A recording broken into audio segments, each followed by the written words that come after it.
types of shoes you enjoy wearing.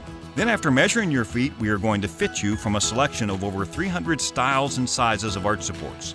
We want to find the right system for you. Haven't you spent enough time trying different shoes and all of the disposable products that are supposed to make your feet feel better? Come into the Good Feet store for a free personalized fitting and test walk with our life-changing arch supports. The Good Feet store is in Raleigh, Chapel Hill, Fayetteville, and other locations across North Carolina. Visit goodfeet.com to book your appointment today or just stop by. Drive-through car washes are quick, but a mobile detailer gets to the nitty-gritty. Autobell Car Wash is the sweet spot between both. We quickly clean your car from the inside out to save you time. Get the app at autobell.com. People can tell when you Autobell. Attention Canes fans, your Carolina Hurricanes are calling on you to bring the energy to Lenovo Center. Get ready to immerse yourself in the electrifying atmosphere of the loudest house in the NHL. Join us in the stands to witness thrilling goals, epic hits, and be a part of the heart-pounding action. Don't miss out as we continue our quest for the cup. From the first puck drop to the final horn, there's nonstop excitement at every Carolina Hurricanes game. Secure your tickets now at hurricanes.com/tickets. Let's go, Canes. Hi, I'm Marcy Bailey from Bailey's Fine Jewelry. This holiday season, why not give a gift that truly shines? At Bailey's, we believe in making every moment special, and our carefully curated selection of fine jewelry is sure to bring joy to your loved ones. From stunning diamonds to designer jewelry and luxury watches, we have the perfect gift for everyone on your list. Gift the magic of a Bailey box and make this Christmas unforgettable. Visit us today in Raleigh, Cary, Rocky Mount, and Greenville. Bailey's Fine Jewelry. Every woman wants a Bailey box under the tree. This hour of the Triangle Sports Leader is powered by Richie Law Firm, injury lawyers. Richie Law is on top of it. Go to richielaw.com. That's richielaw.com. They score!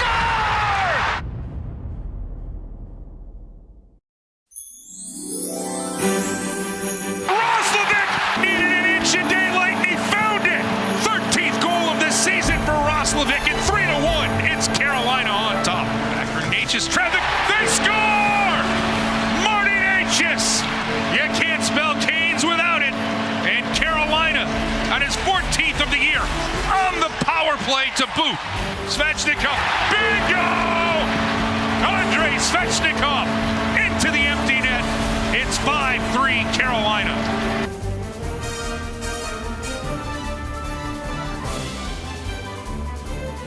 Well, we can say it, Victoria. Our long national nightmare is over. The Canes' 3-game losing streak is done. Yes. It is over. Let's go. So happy for it. Let's go, Canes. Way to start the weekend off. Right. Dennis Cox sitting in for Adam Gold. This is the Adam Gold Show. Victoria Vodenecker producing the show as always. We're definitely going to get into the Carolina Hurricanes, Victoria. Yeah. Also, big weekend of football. Mm-hmm. Especially college football. I hope SMU doesn't get screwed by the College Football Playoff Committee if Clemson beats them. Let's go Stangs. Mm-hmm. Let's go Stangs. I'm all in on the Stangs. SMU Mustangs, baby. Let's go. We'll have a soundbite from Rhett Lashley, their head coach, which, by the way, congratulations, Rhett Lashley, head coach of SMU, ACC Coach of the Year. Yeah. Earned. Well earned. You win the conference regular season first year in, you earned it. Which, by the way, if I had to give a second place vote, I would go with Manny Diaz at Duke. Oh, yeah. Manny Diaz at Duke would be a second place vote Absolutely. for He me. showed up huge. Duke had an awesome season this year. It was literally a point away from beating them. A 2-point conversion from beating SMU. But the big topic is actually what's going on in Chapel Hill. Let's get started, Chris. I said Chris. I'm definitely not a Chris. No, you're not. I was thinking, I was trying to pull some stuff from I was doing with Chris Lee from Panthers Playbook. Yeah. And it was fresh on my mind. Well, it's fine. Sorry, Victoria. Adam actually called Chip Patterson Chris by accident this week. So there's a theme There's going. a theme going on. There's a theme going on. You know what? Maybe the theme at the University of North Carolina should be Chapel Bill. We're calling it Chapel Bill, North Carolina. I like it. Chapel Bill. Oh, my gosh. Could you imagine if I'm Bill Belichick... 100%. I'm already marketing the idea. I'm taking this idea. I'm marketing it right now. Mark this, Victoria. Yep. Post it on the interwebs.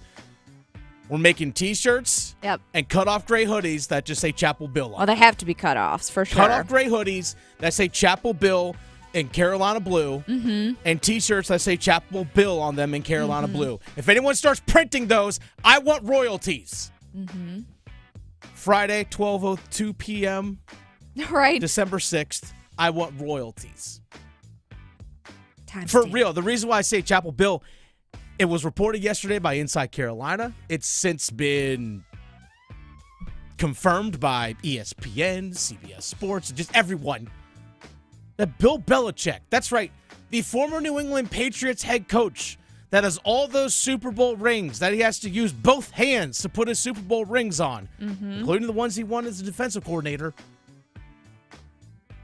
interviewed to be the head coach I of know. the University of North Carolina for their head football coaching job. The guy who sits in with the Mannings? Yeah, that If he guy. comes to Carolina, can we get a Manning visit too? That guy that sits in on Pat McAfee or joins Pat McAfee, the guy that's all over the media and stuff now. Yeah, that Bill Belichick, Adam Schefter, ESPN, talked about, hey, Bill Belichick interviewing with UNC. Bill Belichick wants to coach next year, whether it's in college or whether it's in the NFL. And I think the fact that he's talking to colleges like North Carolina, as Inside Carolina first reported, is an indication that he is open-minded in any way, shape, or form. I'm sure he's enjoyed being a media darling this year, Kevin, but he is at heart a coach. And he would like to get back to coaching, whether that's at the NFL level or if it's the right situation with the right organization, the right staff surrounding him at the college level. It's a different game, college these days, but he's not closing off that option, as evidenced by the fact that he has now spoken with officials from North Carolina. It is a changing landscape of college football. We're actually going to dive into that here in just a second. What did Bubba Cunningham say a few weeks ago when he wrote a little article piece on GoHeels.com, the school's athletic website, regarding the future of college athletics and specifically at the University of North Carolina? He said, quote, institutions will be allowed to share revenue directly with student athletes. The revenue share derived from a percentage of average revenue from ticket sales, TV broadcasts, and other commercial activity at the schools in the top athletics conferences. Hiring Bill Belichick will put butts in seats. Lots of money. Butts in seats. The amount of money that could potentially come for Bill Belichick. Could you imagine? Oh, yeah. I got home last night from at the Lenovo Center from watching the Canes beat the Avs 5-3. I get home, make myself a grilled cheese, not to brag. Yum. But I flip on Sports Center, right? Because I want to catch up on Thursday night football highlights. I was following the Packers and Detroit Lions game online a little bit, just kind of following along, seeing the back and forth action a little bit, but I really wanted to see the highlights. And usually you get to see, the head coach, at the podium or something along those lines. So that's what I wanted to check out, just kind of catch up a little bit on those things. I turn on SportsCenter, turn on ESPN. You know what I see? I see Damian Woody, one of their football analysts who played for the New England Patriots under Bill Belichick, who works for ESPN, talking about Bill Belichick and UNC football. Yeah. The last time I saw UNC football mentioned was really at the NFL draft when Drake May was like, well, is he going to go 2 or is he going to go 3? They were more specifically talking about Drake May, but you saw the UNC logo. Heck, I have ESPN up on in the studio here as I'm prepping for the show this morning, and I see Get Up with ESPN on my TV, and they're talking about Bill Belichick. Yeah. And UNC. And there's a picture of Bill Belichick with the UNC logo right next to it. Yep. Low brand awareness. UNC football hasn't been talked about this much since I don't know how long, at least from a national standpoint. It's the reason why I say butts in seats. I will not forget. I thought it was pretty telling at the very beginning of the year. In September, I went to the home opener, UNC versus Charlotte. They're 1-0, just having beat Minnesota on the road. Missed field goal by Minnesota at the very end, but hey, win's a win. Yeah. I know Max Johnson got hurt, so okay, and I got Connor Harrell and all that coming in. Go to Keenan. It was actually a cool day for early September here in North Carolina. I was like, oh, temperature, this feels actually really nice. It's a noon kickoff. Yeah, well, I could tell because winter's here way earlier than it should be. Right? Well, it's December, but But Keenan was about 60% full. Keenan Stadium was about 60% full. I get it. They were playing UNC Charlotte. I understand. But I didn't feel a whole lot of buzz walking up to the stadium that day. And I honestly don't think the stands were really full for really any game this season, except for maybe NC State at the very end of the year. Because obviously NC State fans are going to show up too. I was like, man, there's a level of apathy going on here with UNC football. But Bill Belichick, I'm not saying it's going to happen. I'm not advocating for it to happen. But let's be honest. Bill Belichick showing up will put butts in seats. Now, can he actually coach at the college level? Paul Feinbaum, SEC Network and ESPN, which, by the way, anything you want to talk about ACC, let's bring on the SEC Network guy. Paul Feinbaum. Can you see Bill Belichick coaching at North Carolina? Yeah, I could. At Chapel Hill is a very unique situation. The expectations aren't the same as Georgia, Texas, and Alabama. They have a great infrastructure. And if they're patient, I think he could turn that place around. Mac Brown almost got over the hump. He just couldn't quite. Bill Belichick could easily do that. Now, by all accounts, Bill Belichick is taking notice of how college football is starting to look like the NFL. This is something that we heard from the Adam Schefter soundbite a moment ago. Now that there's revenue sharing starting in the 2025-2026 school year, which, by the way, is just next football season, folks. Also, the movement of players with transfer portal from one team to the next. Who's dealt with something like that before? Having a salary cap and choosing players and paying them and so forth. Sounds familiar. Oh, Bill Belichick has done that. Now, it's at the NFL level, but it sounds a lot like what we're going to get at college, right? There's a reason why Stanford football, shout out to the ACC, has hired Andrew Luck to be their general manager to do the help with recruiting and revenue sharing and those kinds of things. They literally hired a GM. Something Bill Belichick did in the NFL while also being a coach. If I'm a player, if I'm an athlete, if I'm a player, does learning from arguably the greatest coach of all time not appeal to you? Especially if I'm a player in the transfer portal, Victoria. Yeah. You know, and that, honestly, it might be a good thing for college football because we are having a problem where it feels like quarterbacks are not squared away and ready for the NFL by the time they're there. Yeah. So if we did actually have more NFL coaches kind of transitioning from that to, you know, college, maybe we will actually get our quarterbacks on track so they don't look like train wrecks. Well, it's not just quarterbacks. It's really a lot of positions. So much of systems have been, lack of a better term, dumbed down or simplified. Yeah. That not a lot of players think on a high level like they used to even just 10 years ago as a whole. But imagine if I'm a player in the transfer portal and I'm a pretty high recruit and I got a lot of different options and I have aspirations to go into the NFL and I'm being told, like, hey, if you have a good season, you might get drafted. Bill's going to stand out. Well, why wouldn't I want to learn from the guy who coached in the NFL for over 20 years as a head coach, or 25 years as a head coach? Yep. He knows people. Yeah, he knows people. And things. And I get to learn from that guy. But I also understand the other side of it. Go from hiring Bill or letting go of Mac Brown, who's 73. But then you go to Bill Belichick, who's 72. To me, that sounds like a short-term answer, especially since we've heard Bubba Cunningham say we're looking for someone who's been in who's had head coaching experience at college level, were active or previously, someone younger, and someone that basically could be with the program for the next 10 years. I don't know if Bill Belichick fits that. Yeah. And who knows how long he'll coach. We have heard how much he wants to coach. And he's a coach at heart, which I love that. As someone who is a former college lacrosse coach, I love hearing that.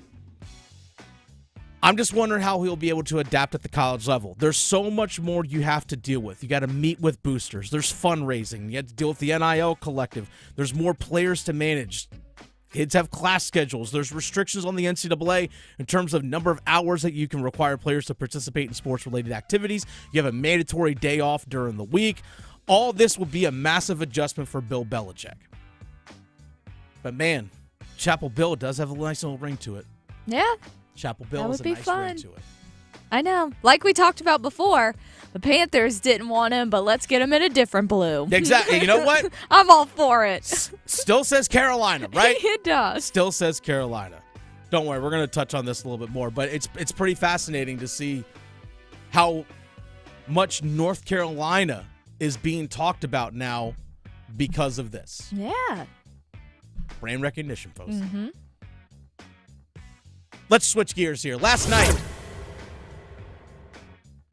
Club Lenovo was popping last night. Yep. Lenovo Center. The long national nightmare, like I said earlier, Victoria, it's over. The losing streak, it's done. Stopped at 3 games. Andrei Svechnikov, a career day. 4 points. First time in his NHL career reaching 4 points in a single game, which I was like, wow, this was the first time in his 7th year in the league now? It's like, ooh, about time, right? Now, he's still a super young player. He's only 24 years old.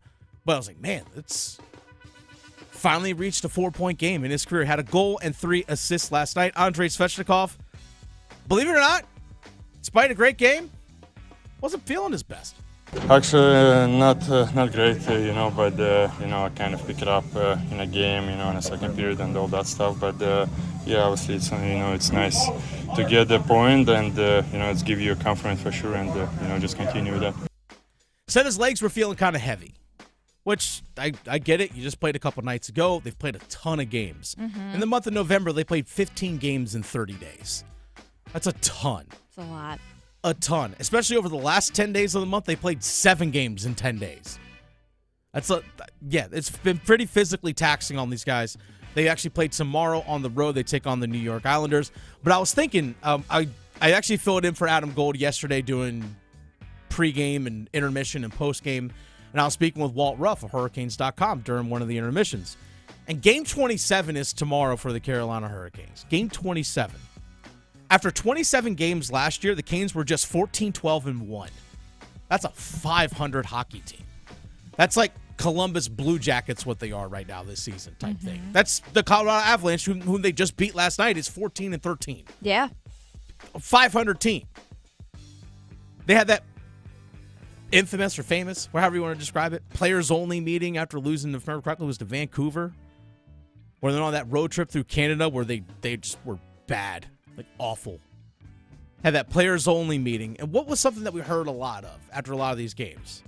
Players not fully buying in. Not everyone's bought in. Got to have everyone buying in. Everyone's got to be doing the same, pulling the same direction, all that kind of stuff. They're going into tomorrow, into game 27 at 17-8-1. That's much better than 14-12-1. Even if they lose tomorrow, still better than what they were last year.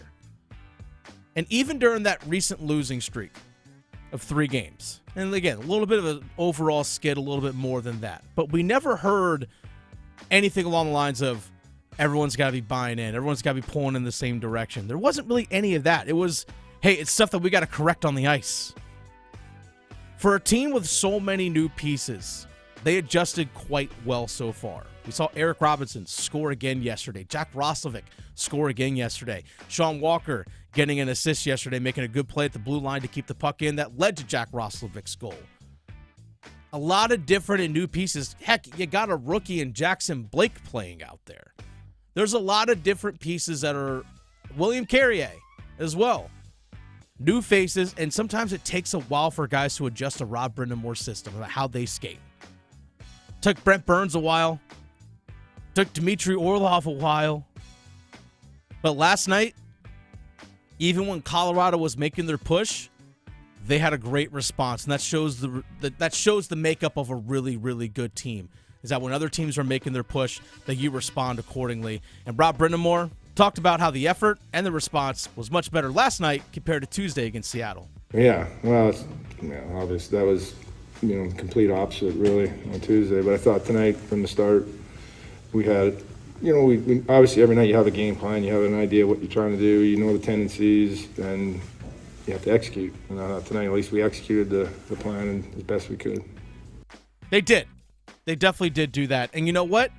It's all about how you follow it up next. It's all about how you follow it up next, because if you're Carolina Hurricanes, you can't have a dud tomorrow because all the good work that you put in to get things right last night, it's for nothing if you go out there and just lay an egg tomorrow. Speaking of tomorrow, Victoria. Yes. It's Saturday. Go ACC. I really hope. We have the conference championship game tomorrow in the ACC. It's being played at Bank of America Stadium in Charlotte. SMU, number 8, taking on number 17 Clemson. I really hope SMU doesn't get messed over if they lose to Clemson. Yeah. I really hope not. By the way, their head coach, Rhett Lashley, ACC Coach of the Year, saying SMU should be in the playoff no matter what. We just want to be treated in the end, and I trust the committee, and I believe they're going to do so, treated the same as the two teams competing in the SEC championship and the two teams in the Big Ten championship, and that if they seed the playoffs as they did last night, and you're in, which we are in, then you should be in. Now, if you're out, you now know you got to win to get in, but we're in. And so to hear what they said, that other teams, that they're complete, there's no more data points, won't move out, they're in, then definitely the teams that are inside of the top 12 and playing in a championship game they've earned, like we have, should be in, right? Because those other teams didn't earn that. And so I'm going to put a lot of trust that that's going to be the case if we do slip up against a really good team. Because if not, then why should we play in the game? Yes! Thank you! Love it. Thank you, Rhett Lashley. You literally made all my points for me. My fear this weekend is a team like SMU. Again, 11-1 on the year. Their only regular season loss comes to number 18 BYU. It was by 3 points. They're the regular season champs of the ACC. My fear is that if they lose to Clemson, they fall out of the college football playoff. Even though the committee has already shown, based on their own rankings, CFP committee, that the Mustangs are better than number 9 number 9 Indiana, number 10 Boise State, number 11 Alabama, number 12 Miami. It would be a shame that SMU, who has earned the right to play for a conference title, that they earned that right to play that 13th game, that they get passed over by a team that wasn't good enough to make their own conference championship game. The college football playoff could set a major and dangerous one, if that, precedent, that if SMU loses, that they bump them out. That would be tragic in my mind. Because here's the thing. Georgia's playing in conference championship game against Texas. And if they lose, they're going to have 3 losses. 3 losses. Are they going to be in it? Are they going to be in it? Yeah. If they lose, that's my big thing. Like, that's my hang-up. Last time I checked, Penn State has an 11-1 record. SMU has an 11-1 record. One won their conference regular season championship. The other one didn't. Mm-hmm. One backdoored their way into their conference championship game, Penn State. The other didn't. Stuff like that should matter. Should. If Penn State loses to Oregon, they have 2 losses now. And what if SMU loses? They also have 2 losses. One, you're going to kick one out and keep the other one in? This is the problem I have with the College Football Playoff Committee when they use the term eye test all the damn time. Because what you see, Victoria, and what I see, and what someone else that's you listening right now, what you see, are different. The fact that you use the quote-unquote eye test tells me that the wins fully don't matter. Yeah, it's subjective. It's 100% subjective. And the results on the field need to matter the most. And again, College Football Playoff Committee, you have already stated that SMU is the 8th best team. If we played right now, you're in. This is where a team like Notre Dame has an advantage. Notre Dame doesn't have to play a 13th game this weekend. They don't have to worry. If I'm Tennessee, I'm sitting there, 7th? I don't have to worry. What's for me to worry about? Georgia, based off where they're sitting in the rankings right now, if they lose, are they going to drop out with 3 losses? They don't have anything to worry about. Heck, Indiana's sitting there at number 9 at 11-1. Same record as SMU, 11-1. And Indiana, in their loss, got blown out.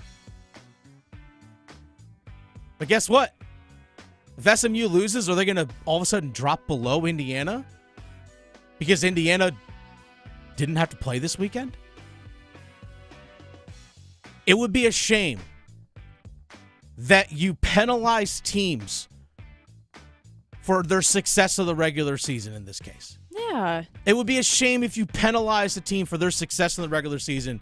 SMU has earned a right to be in the CFP. So guess what? In my mind, if Clemson beats them tomorrow, SMU should still be in. Guess what? Everyone else bumps down. It would be a shame. Heck, Ohio State, they lost twice this season. They just lost to a team that was 6-5 in Michigan going in, where they were heavily favored, and they lost it at home by 3 points.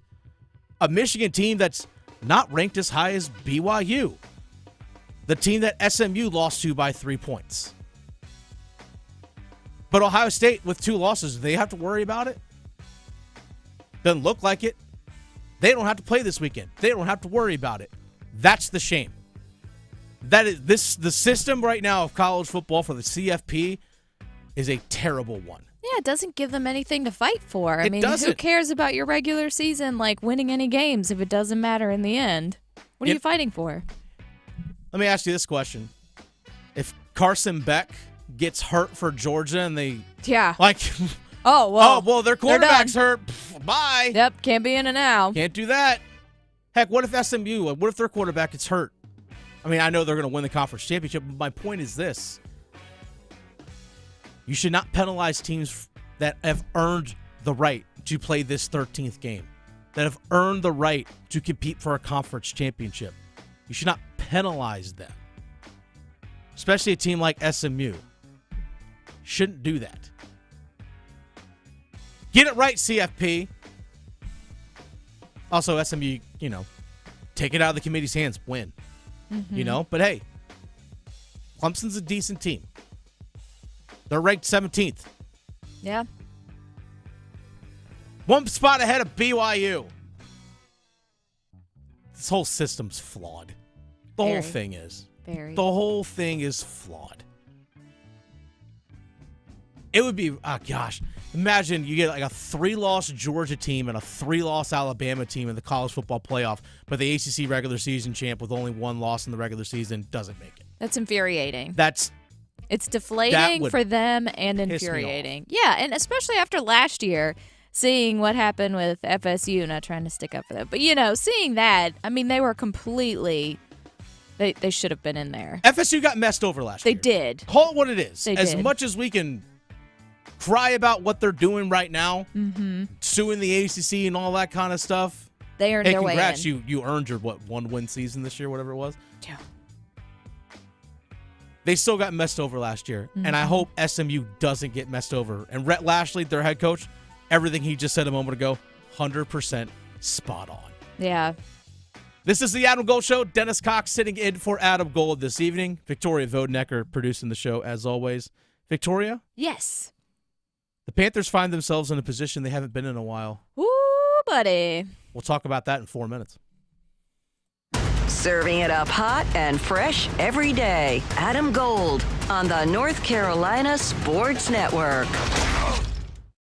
Listen every afternoon for The Drive with Tim Donnelly. Bryce Young is a different person. He's not even just a different quarterback right now. At the beginning of the year, it looked like he had negative 1,000 in the confidence meter. Now, if you watch the go-ahead touchdown that he threw to Adam Thielen against the Bucks, not only does he throw the ball with confidence, his hands are going up to celebrate before Thielen makes the catch. The confidence is crazy. The Drive with Tim Donnelly, 3 to 6 on 99.9 The Fan. Prescriptions require an online consultation with a healthcare provider who will determine if appropriate. Restrictions apply. See website for details and important safety information. Subscription required. Price varies based on product and subscription plan. Hi, I'm Dr. Peter Stahl, board-certified urologist and senior vice president of men's sexual health at HIMSS. I've helped many guys with ED in my 12 years of practice. But now you can get world-class care for ED 100% online by going to hims.com. So what are you waiting for? To start your free online visit and find ED treatment at up to 95% off brand name prices, go to hims.com/joy.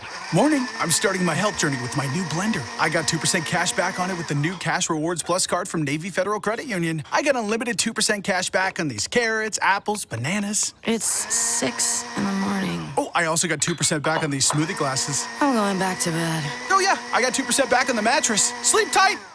You can earn unlimited 2% cash back on all purchases with the new Cash Rewards Plus card. Learn more at NavyFederal.org. Navy Federal Credit Union. Our members are the mission. Navy Federal is insured by NCUA. A new game has landed in North Carolina. Officials are calling this new species of game Cash Pop.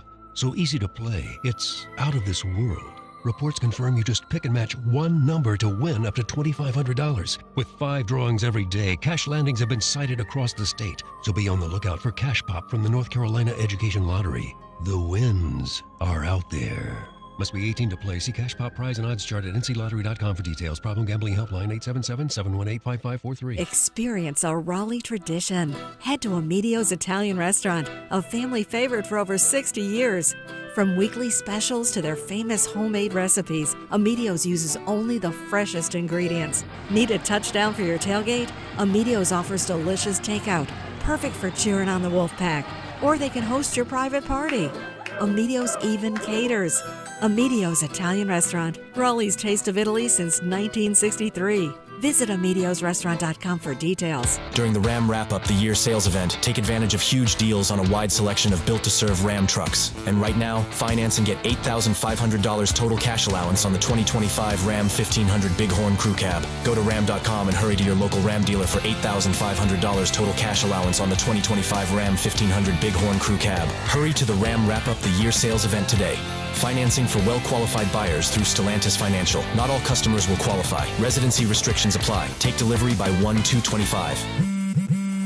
This holiday season, Straight Talk Wireless is letting you say yes a lot more with real unlimited data. Yes to sharing pics of the ugliest holiday sweaters. Yes to checking weather on the go for surprise sledding trips. And with a free phone at sign up, let the yes-tivities begin. No way! Yes way. Straight Talk, real unlimited data. Available at Walmart or straighttalk.com. Offer valid through 1/5/25 while supplies last at participating stores. Taxes and fees apply. Requires in-store activation on select single-line plans. Limit of 2 phones per customer. For network management practices, visit straighttalk.com. Lowe's knows that to win the job, pros need the best prices. That's why only at Lowe's, MVP's Pro Rewards members can get a volume discount on eligible orders as low as $1,500 at the Pro Desk. That means you get the prices you need to start any job, small or large. Because Lowe's knows pros. Valid in-store only. More terms and restrictions apply. Visit Lowe's.com/terms or Pro Desk for details. This is Adam Gold. Dan on Twitter, who you got? Robert Plant or Elvis Presley? That is actually very difficult because I don't want to disrespect Elvis Presley. I think it's Elvis. It's very, very close. And that is an incredible question. The Adam Gold Show.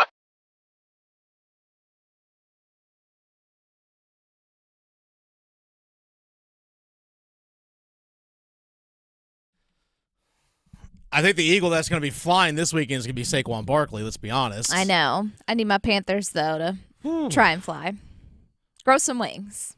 Yeah, it's just, one of the best running backs in the NFL and best rushing attacks in the NFL going against literally the worst rush defense in the NFL. Yeah. I don't say that with hyperbole. I literally do say that because they actually give up the most yards to running backs in the NFL rushing and also have the worst yards per carry in the NFL. Like, it literally is the worst rush defense in the NFL. Yeah, that's probably why the spread's at like 13 right now. Only that? Yeah.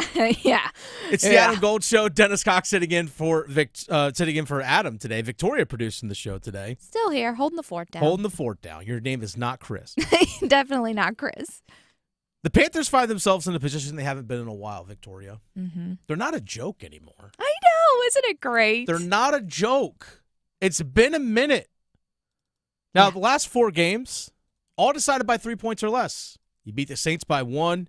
You beat the Giants in overtime by 3 with the field goal. You lose to the Chiefs at the buzzer on a field goal, so you lose by 3. And you lose in overtime to the Bucs by 3 off a field goal. 2-2 in those games. Ironically, the overtime losses were field goals after a turnover, interestingly enough. But you're 2-2 in those games. I was in the locker room post-game after the loss to the Buccaneers this past Sunday, talking to players, including Adam Thielen, and talked about the confidence that this team is building right now. But this is a young team that still needs to learn how to win. We're not out here to just have, losses that feel good, right? So at the end of the day, we have a lot of confidence. I felt like the last 3-4 weeks, this team's just felt like we can win this game. The Chiefs come in here, a bunch of wins, not a lot of losses, and hey, we can win this game. I just felt like it wasn't even words said, it was just it just felt different in this organization, in this building. The week of preparation, it just felt like, hey, we can win these games. We just have to do the right things. And, that makes it more frustrating when you don't come out in the end, when you play good football, it doesn't look sloppy, and you just don't come out with the victory. Yeah, there is a belief. Talking to guys in the locker room, you could tell that these guys, hey, we expect to win. It's not like, hey, we're playing a good team. Maybe we can just have a good showing. It's not that anymore. The culture around that team is changing. That's a major part to Dave Canales, the head coach, but it's also Dan Morgan, the general manager. They're the guys that put these pieces together, right, to try and make sure that they find the guys that fit the culture of what they want to have as a team. That's also the reason why they got rid of guys who don't fit the culture of what you have as a team. A la Deontay Johnson. Yep. Ding, ding, ding, ding. Need I say more? Mm-hmm. No, I do not. But even Dave Canales, earlier this week, in his weekly press conference on Wednesday, talked about, hey, what does it mean to win? What are the things you need to do to learn how to win? It's about the focus that has to be on. It's got to be on point all the way through the finish. Do right longer than the opponent. Can we continue to execute all the way through the finish of the game? And that's where I've seen us have great focus for most of the game. But in those critical situations, the bigger the moment, the smaller the focus. It's about your fundamentals. It's about your footwork, your hand placement. It's about owning your landmarks, all those things, and just executing and having that mentality that if I just do my job consistently, that'll win. And so I think that it comes from just experience and confidence, playing together, knowing you're going to be in these types of situations, to be comfortable with those situations, be comfortable with having to go down and try to win the game in a 2-minute situation, be comfortable with having a lead and finishing in a 4-minute, and defensively getting people off the field, and executing. Details, right? We always hear Dave Canales preach about details and fundamentals. Hey, that message has been consistent, which is a good thing. But here's something as well. We noticed at Victoria. Other teams are going to take notice of it too. Your opponent notices it too. You tell me the Eagles, as they're scouting this game, are going to go, okay, well, they beat the Saints. All right. We know the Giants. Okay, they beat the Giants. Whoa, hold on. They played the Chiefs that close? Yeah. Wait, hold on. Wait a second. We also saw this past week against the Bucs. Took them to overtime. We saw the passing game get going this past couple weeks with Bryce Young. Now, you can make the argument that the Eagles, just having coming off of beating the Ravens, and the Steelers coming up next week, Panthers right there in between. Trap game, folks. That proverbial trap game. I know. Right? Yeah. Hey, looking forward to playing the team that's in your own state in Pittsburgh. Again, you just beat the Ravens in a pretty tight one. But the Panthers have played the way they've played. Teams aren't going to overlook them or take them lightly anymore. I don't think so. They shouldn't. They shouldn't. And that's a testament to what this team has been building, at least has been starting to build. There's a new energy and buzz around this team. Something, again, Victoria, we haven't felt in a long, long time. Very long for this Panthers franchise. Now, I'm not saying they're going to beat the Eagles. There's a reason why they're literally almost 2 touchdown underdogs. This matchup is a terrible one, by the way. A terrible matchup. For a couple of reasons. One, what do the Eagles do as good as anybody in the league? Run the football. But also, they're committed to the run. This has actually been kind of a criticism I've had at least the last couple of weeks of Dave Canales, is that you talk about being a run-first team and being based off the run, but yet it doesn't feel like you've been trying to establish it enough early in games. Now, I fully understand. And this has happened multiple times within the season, too. Exactly. But look at the last couple weeks. Both the Buccaneers and the Chiefs blitzed like crazy. They stacked the box. Against the Buccaneers, literally 2/3, this is according to some of the advanced stats and stuff, literally 2/3 of Chuba Hubbard's carries against the Tampa Bay Buccaneers came against a quote-unquote stacked box. Well, when other teams are stacking the box like that, that means, hey, we're going to try and take away the thing that you do best, and that's run the football. Hey, makes sense, right? Yeah. We know that the Carolina Panthers can run the ball, and run the ball pretty well. They've done it for the most part this season. Chuba Hubbard's been one of the top running backs in the NFL. So what am I going to gear up to do? Stop that guy. Make him beat us in the passing attack, because as good as Thielen is, and as young and of a raw talent that Xavier Legette is, and hopefully Jalen Coker plays this Sunday. Same with Tavian Sanders, to be determined. As good as some of the young pieces are offensively in terms of their pass catchers, they still don't have that game breaker. They don't have that person that really can, hey, I can catch the ball. We've seen some playmaking glimpses from Jatavian Sanders, but they don't have right now. Maybe Xavier Legette can become this, but a guy that can catch the ball like on a underneath crossing route and take that ball 45, 50 yards. We don't really see that from the Panthers. They don't have someone that's there yet. Maybe Legette can be that. That's what he was a lot at South Carolina. I know he's been pretty good with contested catches and catching touchdowns in the red zone, but we haven't seen that guy get the yards after catch, at least on a consistent basis. So, yeah, what am I going to do? I'm going to load the box to stop your best asset. I'm going to blitz. Now, Bryce Young's handled the blitz quite well. We've shown his ability now, at least he's displayed it these last few weeks, extending plays, keeping his eyes downfield, and he's shown a lot of poise under that pressure. Something he wasn't doing, A, last year, or B, even earlier this season. But here's where the defense of the Eagles is different than what the Bucs and the Chiefs do. The Eagles don't have to blitz. Those guys like Jalen Carter, some of their defensive linemen, they can just beat you one-on-one up front. They don't have to blitz. And Vic Fangio, their defensive coordinator, runs a lot of zone defense. When you're blitzing as often as what the Buccaneers and what the Chiefs are doing, you're going to get a lot of man-to-man. So it's going to be a different style look for Bryce Young as well as Dave Canales as a play caller. I don't know how the matchup really suits them at all. Because even though they can just rush 4, the Eagles are still great in the run defense. My gosh, Cooper DeJean, who fell to the second round to them, is their nickel corner, plays in the slot. They don't really have to take him off the field. Almost basically plays like a weak side linebacker if you try and load the box, or at least if you try to run a heavy personnel. He doesn't really have to come off the field. They have really young athletic corners. It's a really, really good defense. Vic Fangio's got something cooking over there defensively over there. I don't like the matchup for the Panthers this weekend at all. No. But the question is, you've been competitive these last 4 games. Just look at the scores. Mm-hmm. Just watch the games. They've been competitive in these ones. Very. And yeah, you're outmatched in this one, and you got to go on the road. You don't have the comfort of these last 4 games. You played Saints at home. You played in Germany. It's not really on the road because it's a neutral site game. Chiefs were at home and the Bucs were at home. Now you got to go on the road. Mm-hmm. All right, Bryce Young, how are you going to handle a silent count?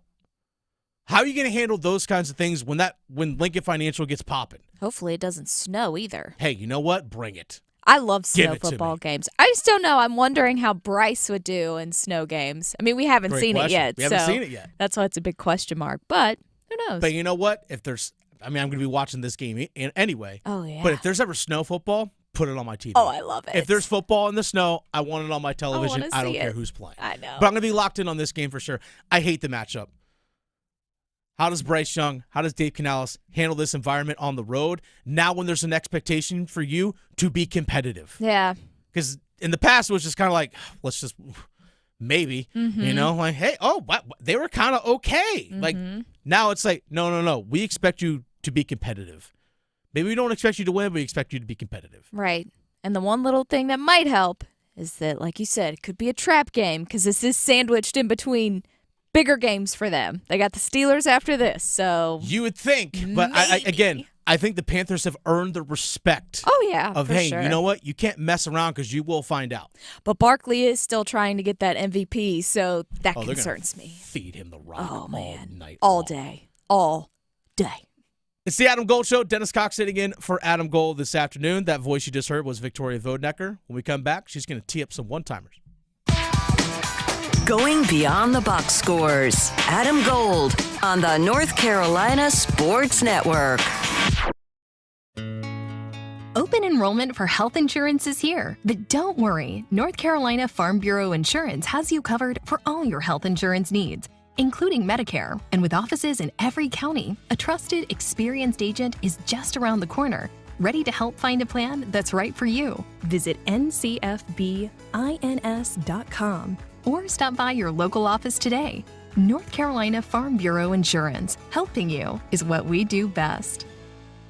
It's that time of year when we pack our bags for exciting adventures with friends and family. So make sure you don't have to cancel on those you love the most by getting your flu and COVID vaccines. They're safe and effective. Both flu and COVID vaccines have been updated. So make sure you don't miss that flight and protect those around you. Ask your healthcare provider for your updated flu and COVID-19 shots. Don't wait. Get your updated shots today. Get protected this season with updated COVID-19 and flu shots. Visit myspot.nc.gov and find yours today.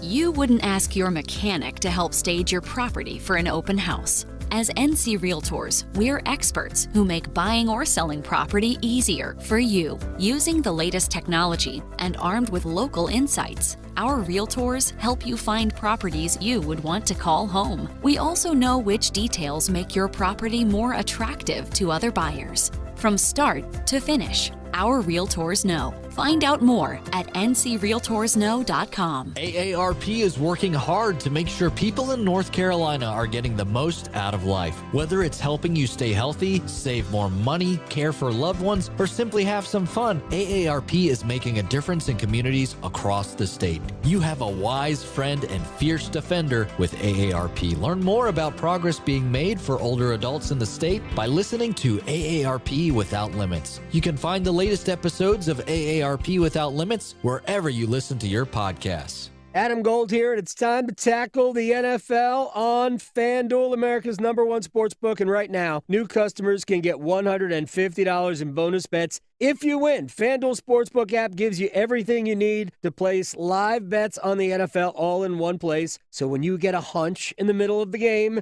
you can check out the latest stats, view live play-by-play, so much more. Same page where you place your bets as well. FanDuel.com/AGS will get you started today, and we will get you started with $150 in bonus bets if you win your first $5 wager. FanDuel.com/AGS. FanDuel is an official sportsbook partner of the NFL. 21 and over and present in North Carolina. First online real money wager only. $5 first deposit required. Bonuses issued as non-withdrawable bonus bets, which expire 7 days after receipt. Restrictions apply. See terms at sportsbook.fanduel.com. Gambling problem? Call 877-718-5543 or visit morethanagame.nc.gov. At North Carolina Farm Bureau Insurance, we believe that getting to know you is the best way to protect what you love most. We have friendly agents in every county to help you prepare for the unexpected. And when life doesn't go as planned, our award-winning claims team will be with you every step of the way. Find a local agent today at ncfbins.com. North Carolina Farm Bureau Insurance. Helping you is what we do best. As public power customers, we experience fewer outages and faster restoration than customers of other electric providers. But the benefits of having a locally owned electric system go far beyond unbeaten reliability.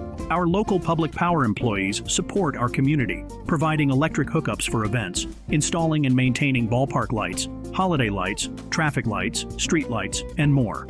Local people working together to meet local needs. That's the value of public power. Learn more at electricities.com. This is Adam Gold. Home runs are homers, not dingers, not jacks, not bombs. Can I use tater? No. Can we say going yard? Oh, yes. Right? If we can't exaggerate, if we can't use colorful, flowery metaphors and descriptions, why are we here? The Adam Gold Show.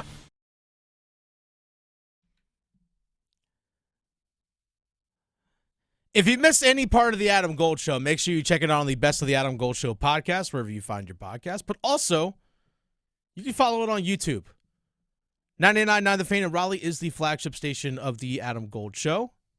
Go on YouTube. Search 99.9 The Fan. Subscribe there. You can actually, we stream this whole thing on video.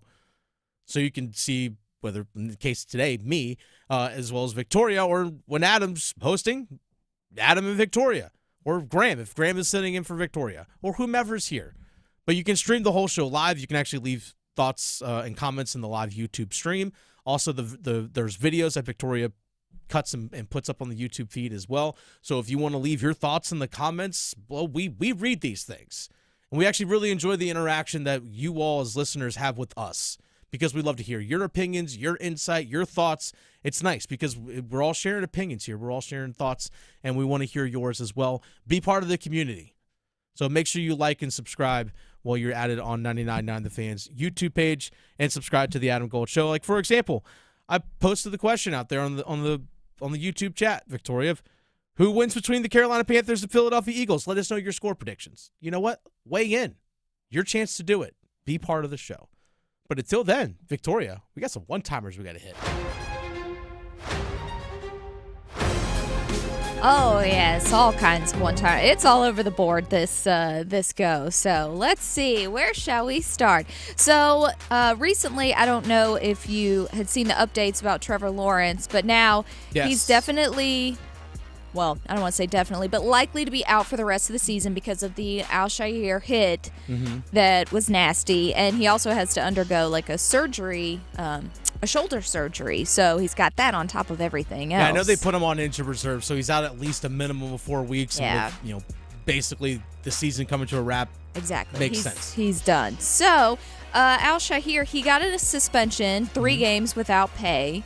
Do you think this will actually help players who don't quite go with the rules, or do you think it's just a slap on the wrist? Well, definitely more than a slap on the wrist. It's like 3 games in the NFL is a lot. Because obviously you're losing your pay for all those weeks as well because you're being suspended. This is more than a slap on the wrist. This is someone who's been a repeat offender of violations in terms of late hits and things along those lines. He's dirty. If you want to go that route, sure. I won't argue against it. I think it goes to show you, hey, if you keep messing around and playing past the whistle and doing things doing things you're not supposed to be doing in this case, then yeah, it's going to catch up to you. If you continue to repeatedly violate these types of rules, the league is going to bring it down. They have to set a precedent and let other players know, hey, you can't just do this. Yeah. That's the thing. You can't just keep doing this. To me, when I watched the play, I thought Lawrence slid a little late, in my opinion. But also, it was a designed run. So, I don't know. Yes, he did slide, but I thought he actually did slide kind of late. And it was interesting actually seeing, quote-unquote, football people who even were offensive players being like, yeah, he's got to protect himself too. There is an element of that.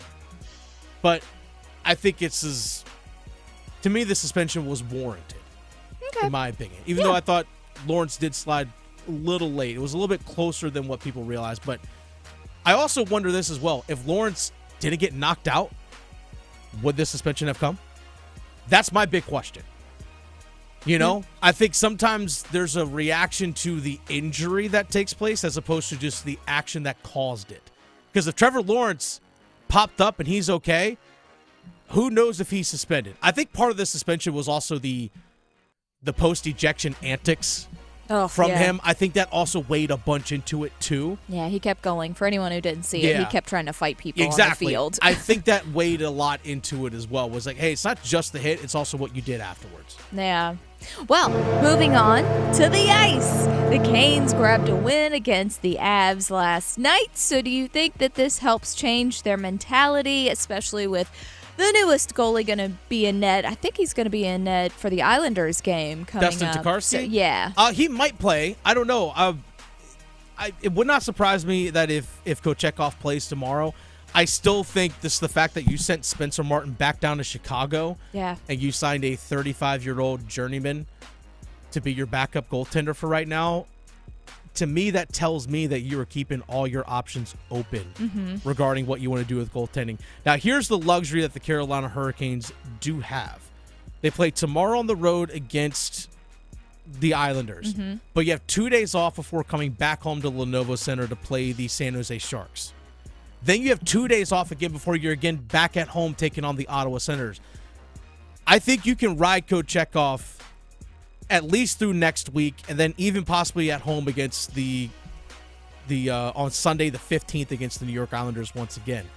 You might be able to ride Kochetkov during this stretch because you have 2 days off between tomorrow's game and then the next one against San Jose, and then another 2 days off. That helps a ton. I don't know if you're going to need Tokarski a whole lot between now and up until in about 2 weeks. In all honesty, they do have back-to-back games against the Rangers and Predators on the 22nd and 23rd of this month. You're not going to use Kochetkov in both because those are actually going to be 3 games in 4 days. You're not going to see Tokarski really a whole lot between now and Christmas, to be honest. You might see him maybe twice. That's it. Yeah. Maybe twice. Well, we'll see how it goes. That we will. Moving on to basketball. All right, so, let's go. ACC basketball. They hit me. Now, Cooper Flagg, and we Yep. just saw Isaiah Evans ball out big for Duke. So, I know it's still early for ACC basketball, but do you think Duke will be the dominant ACC team this season? Yes, I picked them before the season to be my ACC champion. I think their skill level, no other team in the conference can match it. Just their overall skill level. But the biggest thing is their size. When they're out there on the floor, the smallest guy is Caleb Foster, and he's like 6'4", 6'5". When they walk out on the court, it looks like an NBA team, just in terms of their size. Unlike Carolina, where you have 3 guards that are starting that are like 6'1", 6'1", and 6'3". The smallest guy starting for Duke is 6'4", maybe 6'5". Their length on defense, especially on the perimeter, 1 through 4, those guys can switch, which we actually saw them do it against Kansas, even though they lost that game. But those guys can switch on any matchup if they need to, 1 through 4.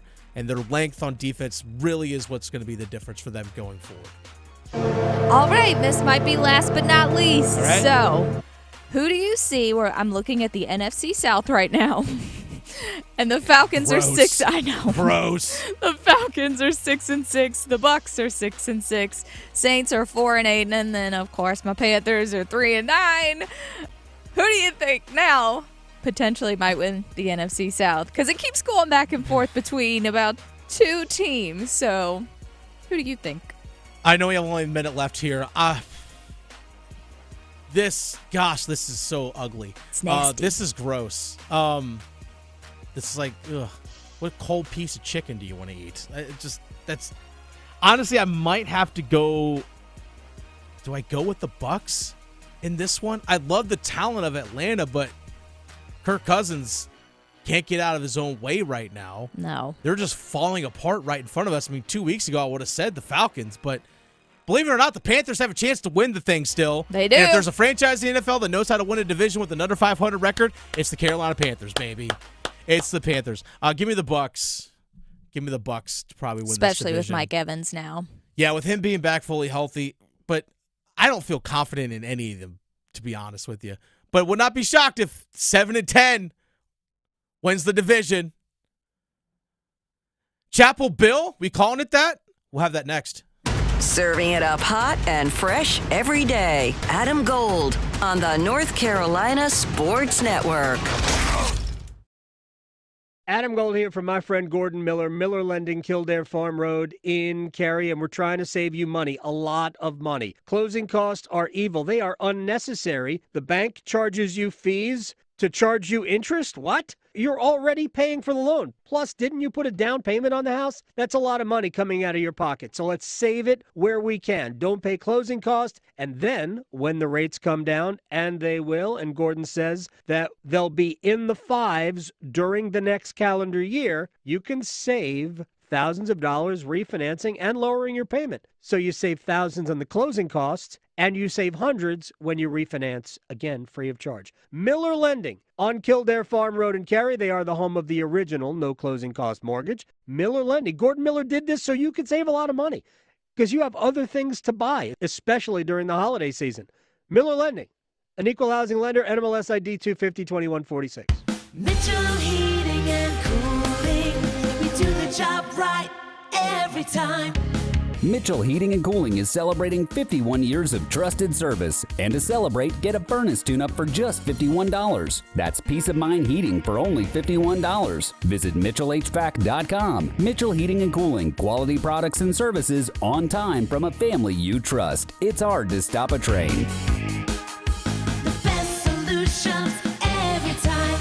Introducing a product that redefines living well. Luxury. Designed to satisfy your wildest desires. Extravagance. Overflowing with suspense, dripping with wealth. fortune. The $8 million moneymaker from the North Carolina Education Lottery. With prizes that start at $100 and go up to $8 million. Every win's a big win. Whisper.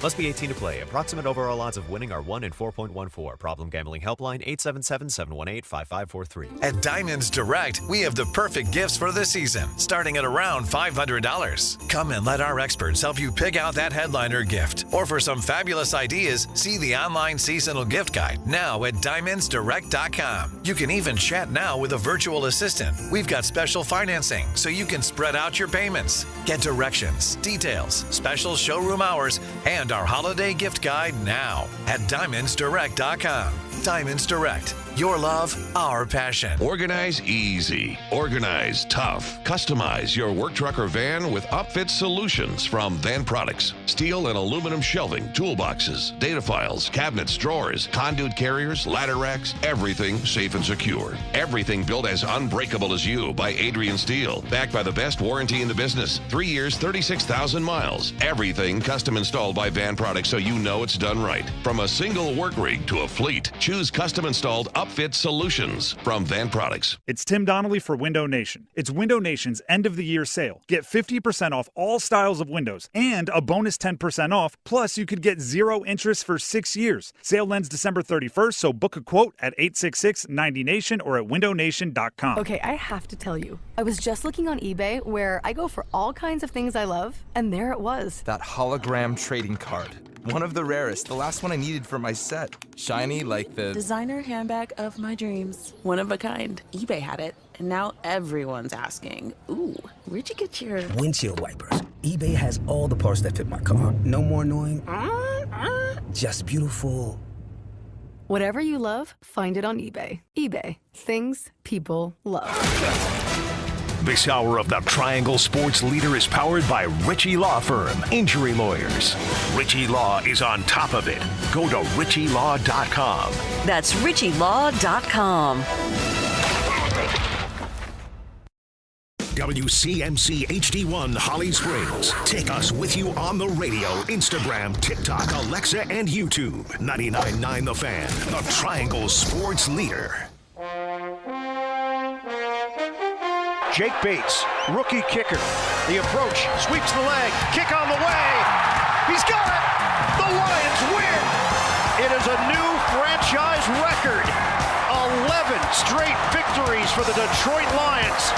They outlast the Packers, 34-31. Detroit moves to 12-1, and they maintain the #1 seed in the NFC.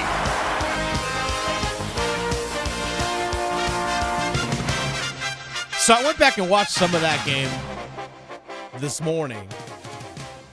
Last night I was at the Carolina Hurricanes. By the way, Dennis Cox sitting in for Adam Gold this afternoon, I should say. I sat in for Adam Gold yesterday evening, doing some Canes coverage. Victoria producing the show as always. But the Detroit Lions winning obviously does not shock me. But I love the aggressiveness from Dan Campbell. Oh, I know. He was going downs, for it. Let's go. Yes. I was like, man, I love that mentality. He was going for it. I wish Dave Canales had a little bit of that against the Bucs this past Sunday, but we're going to dive into that in a little bit. But speaking of NFL coaches, a little take two here, Victoria. Speaking of NFL head coaches, Bill Belichick, your next North Carolina football coach? Right? What? Is that he interviewed? Inside Carolina First reported it yesterday. Everyone else, by everyone else, I mean ESPN, CBS Sports, and all the other places have been like, yes, this actually happened. Confirmed. Bill Belichick, yes, the Super Bowl, multiple Super Bowl winning head coach of the New England Patriots formerly, interviewed to be the head coach of the University of North Carolina football team. We're calling it Chapel Bill, Victoria. I like it. If this happens, we're calling it Chapel Bill. I like it. Bring it. Now, yes, this actually happened, including the NFL insider of NFL insiders, Adam Schefter of ESPN, said, hey, yeah, Bill Belichick, UNC, it's a thing.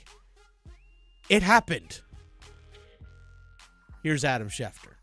Bill Belichick wants to coach next year, whether it's in college or whether it's in the NFL. And I think the fact that he's talking to colleges like North Carolina, as Inside Carolina first reported, is an indication that he is open-minded in any way, shape, or form. I'm sure he's enjoyed being a media darling this year, Kevin, but he is at heart a coach, and he would like to get back to coaching, whether that's at the NFL level or if it's the right situation with the right organization, the right staff surrounding him at the college level. It's a different game, college these days, but he's not closing off that option, as evidenced by the fact that he has now spoken with officials from North Carolina.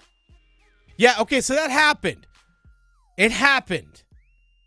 Now, what was the extent of the conversation? How serious is North Carolina about it? I don't know.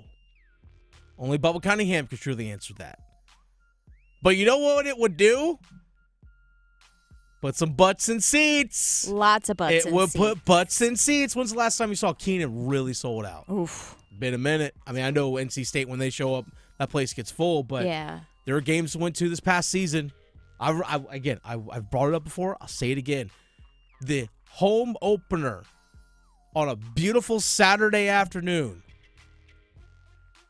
was 60% full. I understand. They were playing Charlotte, not the most traveled team or fan base, not the biggest name, but your home opener?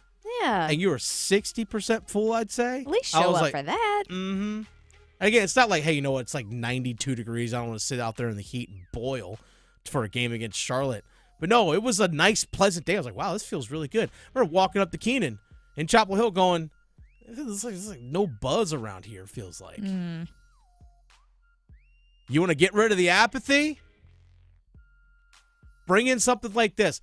I came home last night from the Lenovo Center after watching the Carolina Hurricanes win 5-3. Turn on Sports Center because I want to catch up on some highlights and other things like that. They're talking about Bill Belichick in North Carolina. Yeah, they are. That's what they're talking about. When I turned on the TV after a Thursday night football game that was 34-31 between two of the top teams in the NFC, in the Lions and the Green Bay Packers, the first thing I see when I turn on the television, they were still talking about Bill Belichick in North Carolina. When's the last time you heard North Carolina football talked about this much on a big-time major national scale? It's been a minute. I don't remember when. The last time I saw North Carolina on ESPN and stuff this much was when Drake May was going in the NFL draft and they were doing draft breakdowns. But they were talking more about Drake May, not actual UNC. Now, again, there's a lot of talk about Bill Belichick in this regard, but anytime you mention Bill Belichick, you see the UNC logo. That matters. That matters. Something Bubba Cunningham said a few weeks ago regarding the future of UNC athletics, and just athletics as a whole, but specifically talking about UNC. He wrote this on GoHeels.com on November 20th, so, 2 weeks ago, basically. Said, quote, institutions will be allowed to share revenue directly with student athletes. The revenue share derived from a percentage of average revenue from ticket sales, TV broadcasts, and other commercial activity at schools in the top athletic conferences. Again, that's talking specifically about revenue share. Never talk about butts and seats, ticket sales. Hello? That stuff matters. Man, Bill Belichick shows up on campus. Could you imagine how many people who aren't even fans of UNC would still come out just to be at like a Bill Belichick game? Well, it's not just to watch it, but also the national spotlight. Hey, what's Bill Belichick doing? Remember when Deion took over at Jackson State? Yeah. Oh, game day's definitely coming here if Bill Belichick is there. You think? Like Pat McAfee, game day, they're all coming here. They're all coming, which would be awesome. Yeah. But I remember thinking when Deion showed up at Colorado and stuff because it was the name, right? Mm-hmm. Bill Belichick's a name. Now, I totally understand. You just let go of a 73-year-old coach in the name of Mac Brown. Bill Belichick's 72. I don't see this as a long-term thing. I truly don't. But maybe North Carolina's looking at the coaching candidates and going, yeah, you know what? Maybe the ones that we are interested in aren't interested in us. Or maybe the ones we're interested in just maybe aren't ready yet. Maybe they just didn't fit. The fact that you're having this conversation says something. Oh, yeah. Now, I know there's a lot of conversations about who the next head coach is going to be, obviously. It seems like, at least for me, that you would find someone who's younger that can be your head coach for the next 10 years. You would think. But by all accounts, Bill Belichick has taken notice to how college football is starting to look like the NFL. Now, again, with revenue sharing, movement of players with the transfer portal, which is basically like free agency, folks. Mm-hmm. With all that, who has dealt with that? Bill Belichick. He was also not only the head coach, but he was also general manager for a long time of the Patriots. He knows some things and people. Yes. But if I'm a player, I have aspirations to go to the NFL. Why wouldn't I want to learn from arguably the best coach ever? UNC would have so much appeal if you were like a player and had Bill here. And I know you mentioned he may not be here long term, but maybe in Bubba's mind, that's just planting the seed, because with all the exposure of him being here, that could just be warming up for a long-term coach, potentially. You boost the profile of your football team. Right. And then guess what? Now people are like, okay, that's a job I really want to go after. Mm-hmm. Higher-end coaches, higher-end players, more money that rolls in. Yeah, that stuff does matter. Now, there are a lot of things. I used to coach college lacrosse. I did it for 9 years. Spent three of those years as a head coach. There's so many things I learned when I got to being a head coach, especially when I was an assistant. I'm sure. There's so many things I had to deal with. Now, again, college football is a whole other level. There's things you got to deal with. You got to meet with boosters, fundraising. I didn't have to deal with the NIL and collectives. I didn't have to deal with that. I can only imagine how much of a headache that is, but that's something that he's going to have to learn how to deal with. There are just simply more players to manage. In the NFL, you have a 53-man roster with your practice squad and guys on injured reserve and things like that. But, hey, rolling a training camp with 90, then you're just cutting guys down till you get to your 53. Can't do that in college. There's 85 scholarships, and actually that number can increase if a school wants to. You also, players have class schedules, so they have lives outside of their sport, believe it or not.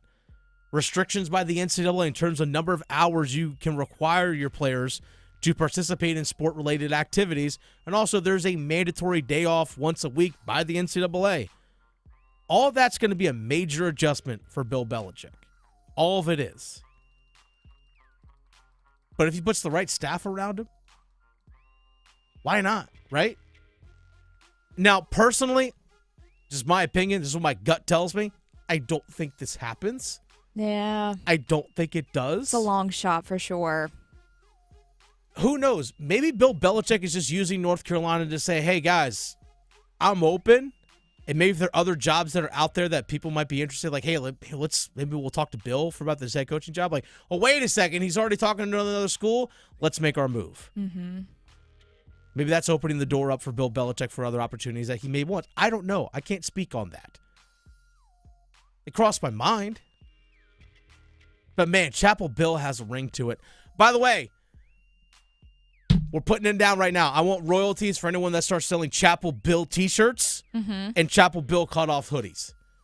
Oh, they got to be cut-offs. Got to be cut-off gray hoodies. Mm-hmm. Sleeves cut off, gray. If you start selling Chapel Bill hoodies, I want royalties. Yep. Stating it right here. Friday the 6th of December. Strings still in the hoodies and this everything. Is on, yep, exactly. This is on YouTube. It's live. It's archived. Yeah, there's evidence. There's evidence. I want my royalties. See, we could have a whole clothing line because I still got to make my Panthers be Pantherin shirts. Yes. I know. Speaking of Panthers be Pantherin, Victoria, are they going to be Pantherin coming up on Lord, Sunday? I hope so. We're going to have the Pawprint. Two key, Victoria, you and I are both, two key aspects and players to watch out for this game coming up against the Eagles next. Raleigh to Boone, Charlotte to Chapel Hill. Your Carolina is covered. Adam Gold on the North Carolina Sports Network. Keep pounding. Panther Talk, Panthers Playbook, the Pawprint. Follow your Carolina Panthers all season with us. Tampa brings 4. Young backpedals, steps up. He'll run for it. He's got the 10. Near side 5. Toward the pylon. Touchdown, Bryce Young. Your home for complete Carolina Panthers coverage. 99.9 The Fan, the Triangle Sports Leader. Adam Gold here from my friends at FanDuel, America's #1 sportsbook, as we head to Friday and an NFL weekend awaits. FanDuel has something for new customers. Place a $5 wager, win that $5 wager, get $150 in bonus bets. So pick something you can win. FanDuel gives you everything you need. The app is super easy to use. Even I can use it, and I'm not even a caveman. FanDuel.com/Adam Gold. Join today. FanDuel.com/Adam Gold. Place a bet for $5 or more. Win that bet. $150 in bonus bets are yours. FanDuel.com/Adam Gold. Have fun. 21 and over and present in North Carolina. First online real money wager only. $5 first deposit required. Bonuses issued as non-withdrawable bonus bets, which expire 7 days after receipt. Restrictions apply. See terms at sportsbook.fanduel.com. Gambling problem? Call 877-718-5543 or visit morethanagame.nc.gov. During the Ram Wrap-Up the Year sales event, take advantage of huge deals on a wide selection of built-to-serve Ram trucks. And right now, finance and get $8,500 total cash allowance on the 2025 Ram 1500 Bighorn Crew Cab. Go to ram.com and hurry to your local Ram dealer for $8,500 total cash allowance on the 2025 Ram 1500 Bighorn Crew Cab. Hurry to the Ram Wrap-Up the Year sales event today. Financing for well-qualified buyers through Stellantis Financial. Not all customers will qualify. Residency restrictions apply. Take delivery by 1/2/25. It's bow time.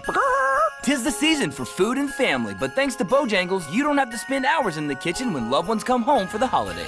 Set down the spatula and put away the mixing bowls, because this holiday season, Bojangles is ready to help you celebrate with all your family favorites like Chicken Supreme, Cajun Filet Biscuits, or a big bow box of hand-breaded chicken, scratch-made biscuits, and fixins for the whole family. We'll make the food so you can focus on making memories. Head to Bojangles and gift yourself a taste of home. It's bow time. If it's ho-ho-ho time, it's Bo time. Time to order a party-sized platter of that bodacious Bojangles flavor before your next holiday celebration. Choose a Bojangles Supremes platter and get 50 whole breast tenderloin fillets. Or go with a Bojangles dessert platter and get 2 dozen Bo-Berry biscuits, 2 dozen cinnamon twists, or 1 dozen of each. It's a platter full of Bo-liciousness. And don't forget to pick up Bojangles gift cards. Just the right gift for anyone on your list. Hurry, it's Bo time. Welcome to the North Carolina Education Lottery Winners Club Aromatherapy Room. Our first scent is the essence of this month's scratch-offs. I'm getting notes of anticipation mingled with cold hard cash. Anyone else? Oh, is that tilapia? Sorry, that's my lunch. New Diamond 10X and Lotteria are here. The Winners Club awaits. Must be 18 to play. Approximate overall odds of winning range from 1 in 3.99 to 4.23. Problem gambling helpline 877-718-5543. Did you know that Bailey's Fine Jewelry has something for everybody and every budget? Sure, we're known for luxury designers, fine diamonds, and watches, but we also have a huge selection of jewelry and gifts under $500. We're celebrating making holiday gifting easy since 1948. You can shop online at baileybox.com, or we invite you to visit one of our locations in Raleigh, Cary, Rocky Mount, and Greenville to see why every woman wants a Bailey box under the tree. This is Adam Gold. When the U.S. Space Force plays Air Force in the Military Bowl, then I will recognize the It'll be out of this world. The anthem. Sorry, I had to. The Adam Gold Show.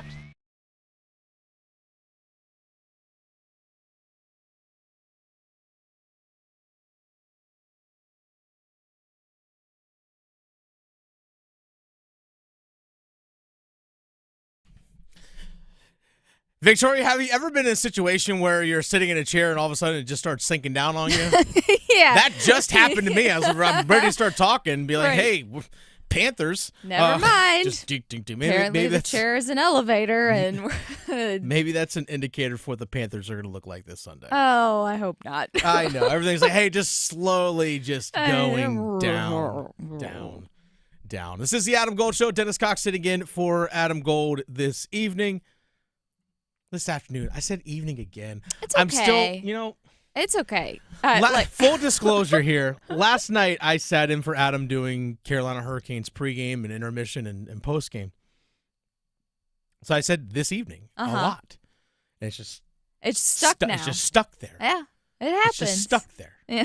But hey, maybe you're going back and watching this live stream on the 99.9 The Fan YouTube page. Maybe you're watching this right now. Well, and our friends in Charlotte, they listen to us in the evening. So this will air in the evening. So you're already welcome. There. Yeah. Yeah. You're just already on it. You're welcome.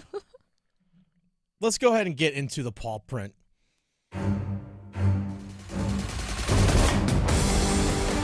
Music is so dramatic. I love it. I know. Eagles host the Panthers this weekend. By the way, on 99.9 The Fan is the flagship station for the Adam Gold Show. As you see, the people on YouTube can actually see me rubbing my eye. If you go to 99.9 The Fan's YouTube page, just go to YouTube, search 99.9 The Fan. Mm-hmm. You'll find the page. You can subscribe there. You also can watch this show live. And we posted the question out there just for people to interact. Who wins between the Panthers and Eagles this weekend? Also, just give us a score prediction. Two Growls, One Roar says Eagles 34, Panthers 24, Saquon 175 yards rushing. Yeah. I can 100% see that. Yeah. Buccaneers Forever says, cool, why are you here? Buccaneers Forever says, just kidding. Eagles win 33-17. Also, Buccaneers, when you asked me the question during one-timers, who should win the NFC South? Yes. Said Buccaneers simply because they have the easiest schedule going forward. Like, all right, makes sense. I love the justifications with it. I'm fine with it. Baker Mayfield's on my fantasy league, so he needs to put up some points. Scott says Eagles 31-14. You can also see that as well. A lot of high scores for the Eagles in this one. A lot of them. See a lot of 34s, 33s, 31. But have you noticed they're not making the spread as big as Vegas right now, because right now it's at like 13. So some of these people are thinking it's going to be very close. Now, Brandon is on the mindset of, hey, Eagles have better win. Panthers need that top 5 pick. But Brandon also says, I wouldn't mind the Panthers keeping it close for a while. I want to see Chuba get some yards before we start playing catch-up. Hey, I get that mindset. Yeah. I get that mindset. But Victoria, yes, I want to see this team win. Me too. So you and I are both going to give two either key players or two things to focus on between the Panthers and Eagles this weekend. Victoria, I'm going to go ahead and let you get things started here. Okay. Well, I think this one is probably what everyone would say. We need to try and slow down Barkley, because it's inevitable. Do or do not, there is no try. It is inevitable that this man is going to run up and down the field on Sunday. We know this. But, I mean, if you got to double cover this guy, we need to have a plan for Barkley specifically. So that's my first one, is just, which I know they're working on this, but just be prepared, because it's happening. I'm with you. That's actually my first thing, is the fact that we know the Philadelphia Eagles have a commitment to running the ball. And I think that's the big thing, is the commitment to running the ball. Yep. Panthers have not always been that. So, yes, trying to, in some way, shape, or form, slow down Saquon Barkley, if you can. Now, rushing defensively this year, the Carolina Panthers have given up 4.8 yards per carry. That's 27th in the NFL. In terms of actual rush yards per game, 166.8. That's dead last in the league. Mm-hmm. And also opposing teams, now this is also a byproduct of mostly teams having a lead against the Panthers, especially late in games. A lot of this also has to do with some of the blowouts. But again, this is the course of the whole season. Opponents rush the ball 34.5 times per game. That's the most of any team in the NFL. Wow. Like, that's the most rush attempts per game in the NFL allowed. That's what we have to look forward to. Yeah, because teams throw the ball less than half the time than they run the ball against the Panthers. That's just a simple fact. That's just the numbers talking. Whereas if you look offensively for the Eagles, yards per rush, they're really good at it. They're first in the NFL at 4.8. There's that. Yeah, there's that. And also they run the ball pretty much as more than anyone in the NFL. There's also that. They're pretty good at it. Actually, I take that back. They are I looked at the wrong side here. They're 5.1 yards per rush. Not 4.8, 5.1. Oh, there you go. Also, they run the ball at a higher percentage than any other team in the NFL. They run the ball at a higher percentage, literally first in the NFL. Yeah. They average just under 37 carries per game. That's the most in the NFL. They average 189 yards per game. Tops in the NFL. They also average 2 rushing yards per game. Tops in the NFL. Mm-hmm. Worst rushing defense in the NFL. Best rushing attack in the NFL. Bad news. Bad news. All right, that's our first one. Victoria, what's your second one to watch here? My second one on that note. So I guess, so first of all, Panthers should run the ball. Always. That's their go-to thing, run the ball. However, we did just see last week that they do have a passing game. And so in this particular game, I would like for them to be able to run the ball, but the Eagles are likely going to be covering Chuba a lot. So he's not going to be able to do play after play after play after play. So trust your passing game that you are starting now, whether it's Thielen, Leggett, or now Moore, this new shining star we have, the other Moore. Go with that if you need to, because they're going to have to. I feel like they're going to have to utilize this. To me, I think for Bryce Young, in this one, a name I actually want to throw out there. Actually, I'm going to throw 2 of them out there for you. Do it. Tommy Tremble and Jatavian Sanders. Now, good news, hopefully on the Jatavian Sanders front. He was a full participant in practice today. He's officially listed as questionable, but he was a full participant in practice today. Now, on some negative news, unfortunately, Jalen Coker listed as doubtful. He was a full participant Wednesday, was limited in practice yesterday, did not practice today, dealing with a quad injury. I really would love to see Coker, Leggett, Thielen, JT Sanders all on the field together, but it looks like we're not going to get that this weekend. But I think this is something that the Carolina Panthers can do in terms of using a 2 tight end set. We saw Tommy Tremble have a pretty good week last week in place of Jatavian Sanders. We know what Jatavian Sanders is capable of doing. We've seen the flashes of that in games this season.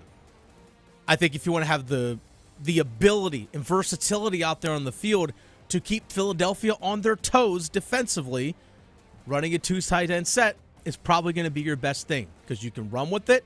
But also, Jatavian Sanders, we've seen him as a pass catcher as well. So to me, it's the 2 tight ends, Tommy Tremble and Jatavian Sanders. I want to see those 2 guys on the field a lot together. Those are the 2 players that I want to see. Yeah. But also, you might be forced in a situation where you're going to have to throw the ball a bunch. Oh, yeah. I just hope, is it weird to say I just hope this one doesn't get ugly? No, it's not weird. Is that weird thing to say? No. I hope this one just doesn't get ugly. It's warranted, unfortunately. This feels like the last 4 games for the Panthers. Mm-hmm. Like, they've been good. Like, they've been competitive every single one of these games. I hope this isn't the crash back down to earth. I know.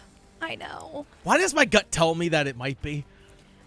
It's just the Eagles are still clicking because, back in the day, or Eagles have a reputation, especially in the playoffs, of kind of slacking and letting, ugly wins happen on their end or playing with their food during games. So I just don't see them doing that now. This season, I feel like they maybe got those games out of the way early, and so now they're clicking, but Barkley. Honestly, for me, it's hashtag Barkley. That's why I feel like this is going to be ugly, because if they didn't have Barkley, I would say they might actually win this game. That they might. So that's the Pawprint. Speaking of teams that probably need to win this weekend, by the way, Dennis Cox sitting in for Adam Gold this afternoon. I did it. I said this afternoon, not this evening. You did it. I did it. Victoria produced the show today. Speaking of a team that probably actually, unfortunately, has to win tomorrow, it's SMU. ACC championship game in Charlotte tomorrow. Bank of America Stadium, 8 o'clock kickoff. I'm excited for the game. I'm really excited to see what SMU can do. I saw SMU. I went to the game where they played against Duke. So I went to Durham. I spent a good chunk of the game actually standing down field side. Just because I wanted to see, because Duke's defense to me is one of the best in the ACC. But I really wanted to see both teams up front, like up in person, like up close. Because sometimes on TV you don't always get a full story of what teams are capable of, how they handle things mentally and so forth. Because sometimes when you're walking by the benches, you can actually kind of hear some of the conversations that players are having. You can kind of see how benches react more fully when you're there. I will say this about SMU. I think I underrated how athletic that team is. I think that's something that people don't realize, that they have a ton of transfers that came in from Miami as well as from other schools. So in terms of their athleticism, people are like, oh, you're a group of 5. You think you quote unquote have group of 5 athletes, right? I didn't see that on the field. I didn't. That defensive front, to me, they get after it. I love their skills. The speed in which they play with is remarkable. But I feel like SMU is put in a situation where they have to win just based off where they're ranked in the college football playoff when they face Clemson. Now, Clemson, if they want to make the playoff, they have to win because they have to win the conference. Get that quote-unquote automatic bid. But Rhett Lashley, head coach of SMU, said earlier this week, and I 100% agree with what he said, which, by the way, congratulations, Rhett Lashley, ACC Coach of the Year, well earned. But he says that no matter what happens this Saturday at Bank of America, SMU should be in. We just want to be treated in the end, and I trust the committee, and I believe they're going to do so, treated the same as the 2 teams competing in the SEC championship and the 2 teams in the Big Ten championship, and that if they seed the playoffs as they did last night, and you're in, which we are in, then you should be in. Now, if you're out, you now know you got to win to get in, but we're in. And so to hear what they said, that other teams, that they're complete, there's no more data points, won't move out, they're in, then definitely the teams that are inside of the top 12 and playing in a championship game they've earned, like we have, should be in, right? Because those other teams didn't earn that. And so I'm going to put a lot of trust that that's going to be the case if we do slip up against a really good team. Because if not, then why should we play in the game? Could not have said it any better myself. Could not have said it any better myself. Why does Tennessee or Ohio State or Indiana get a pass for not playing this weekend? It's almost like you're rewarded for not being good enough to compete in your conference championship. That's what it feels like. Now, again, if SMU loses to Clemson and if the committee keeps them in, then okay. But why does it feel like if they lose, they're going to get messed over? Why does it feel that way? We've seen this before. Exactly. Mm-hmm. And you say, you want to trust the committee? Rhett Lashley? That's the last group you want to trust, is a committee. Especially when they use the term eye test so much. When they use the term eye test, I don't like it because it's literally just saying, because I feel like it. That's all that is. The eye test simply just means, because I feel like it. Yeah. And if we didn't learn anything from the Yanni and Laurel, remember those days when it was like, is it a blue dress? Is it a gold dress? Yeah. What is this? If we didn't learn anything from that, it's all subjective. It's all subjective. And it's literally as simple as this. Because I feel like it. That's literally the only thing the committee has to say. Yeah, because I feel like it. That's what eye test is. That looks cool. Let's go with that one. That's all it is. And I hate the fact that wins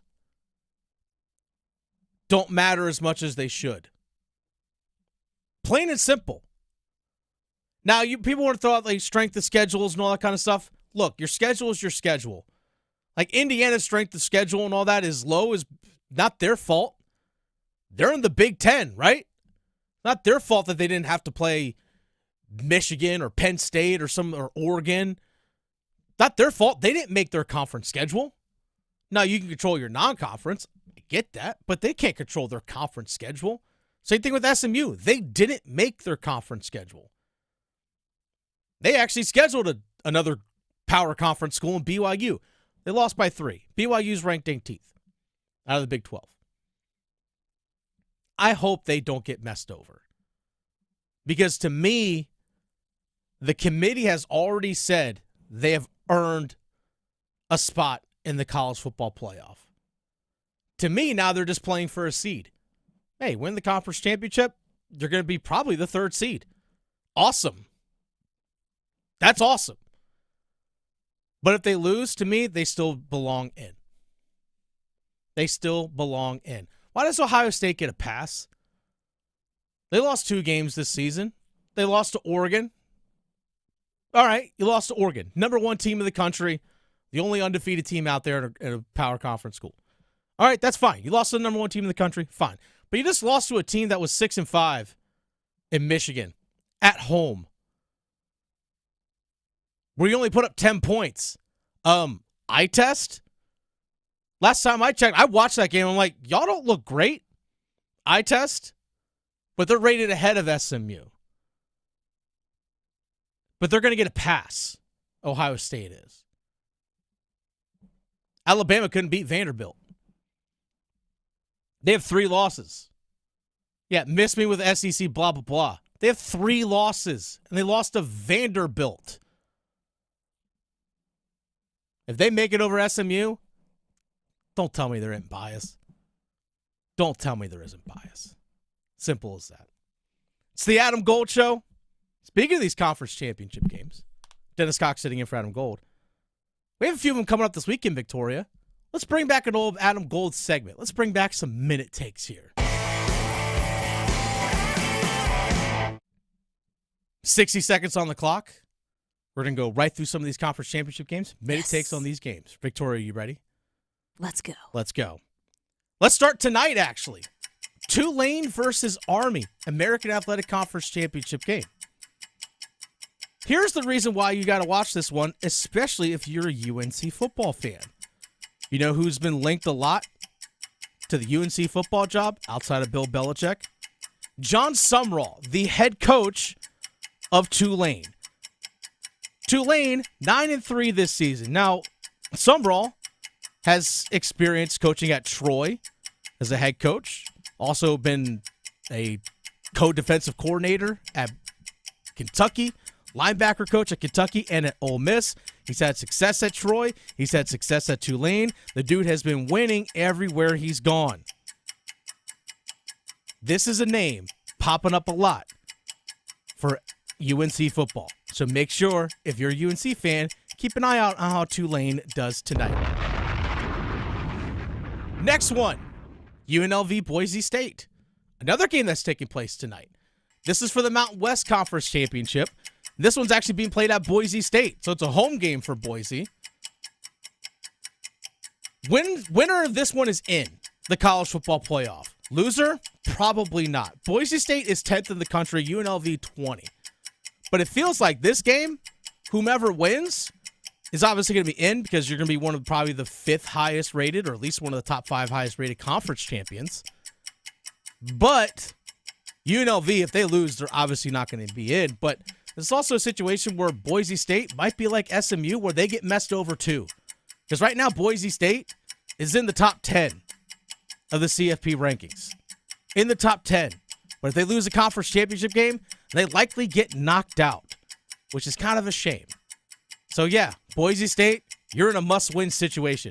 Also, Ashton Jency, fun player to watch. They're running back from Boise State. Let's go to the Big Ten championship game featuring Oregon.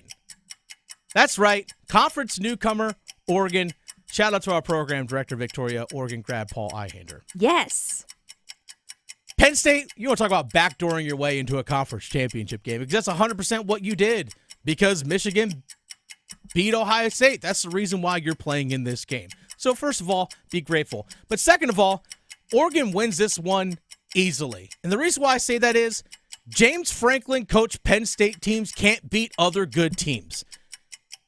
Simple as that. They can't beat Ohio State. They can't beat Michigan. guess what? You're going to play a number 1 ranked team in the country. I don't care if it's in your time zone and Oregon has to travel all the way to Indianapolis. Do not care.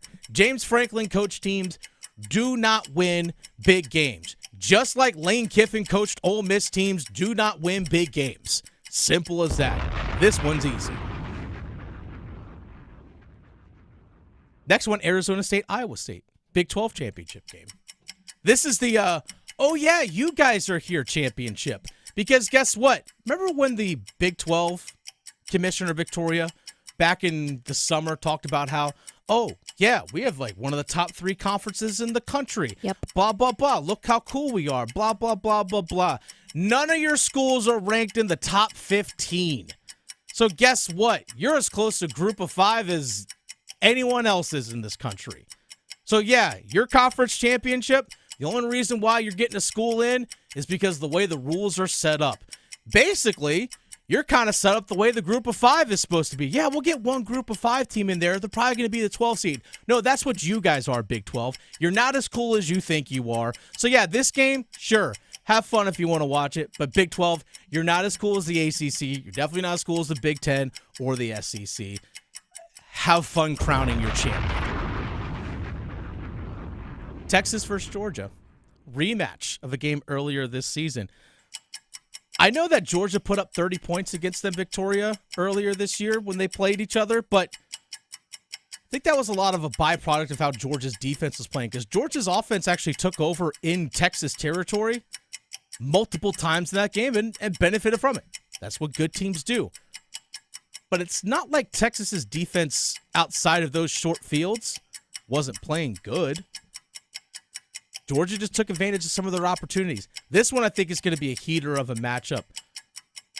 To me, if Texas wins this game, and if Oregon does slip up, which I doubt they do, but Texas is probably the number 1 team in the country, even if Oregon loses this game.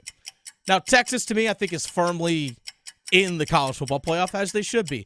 But to me, give me Texas to win the rematch in this one. I think Quinn Ewers has been dealing with an injury that we probably don't know about. I think he's probably going to play better this coming Saturday, for sure. And that gives us SMU versus Clemson.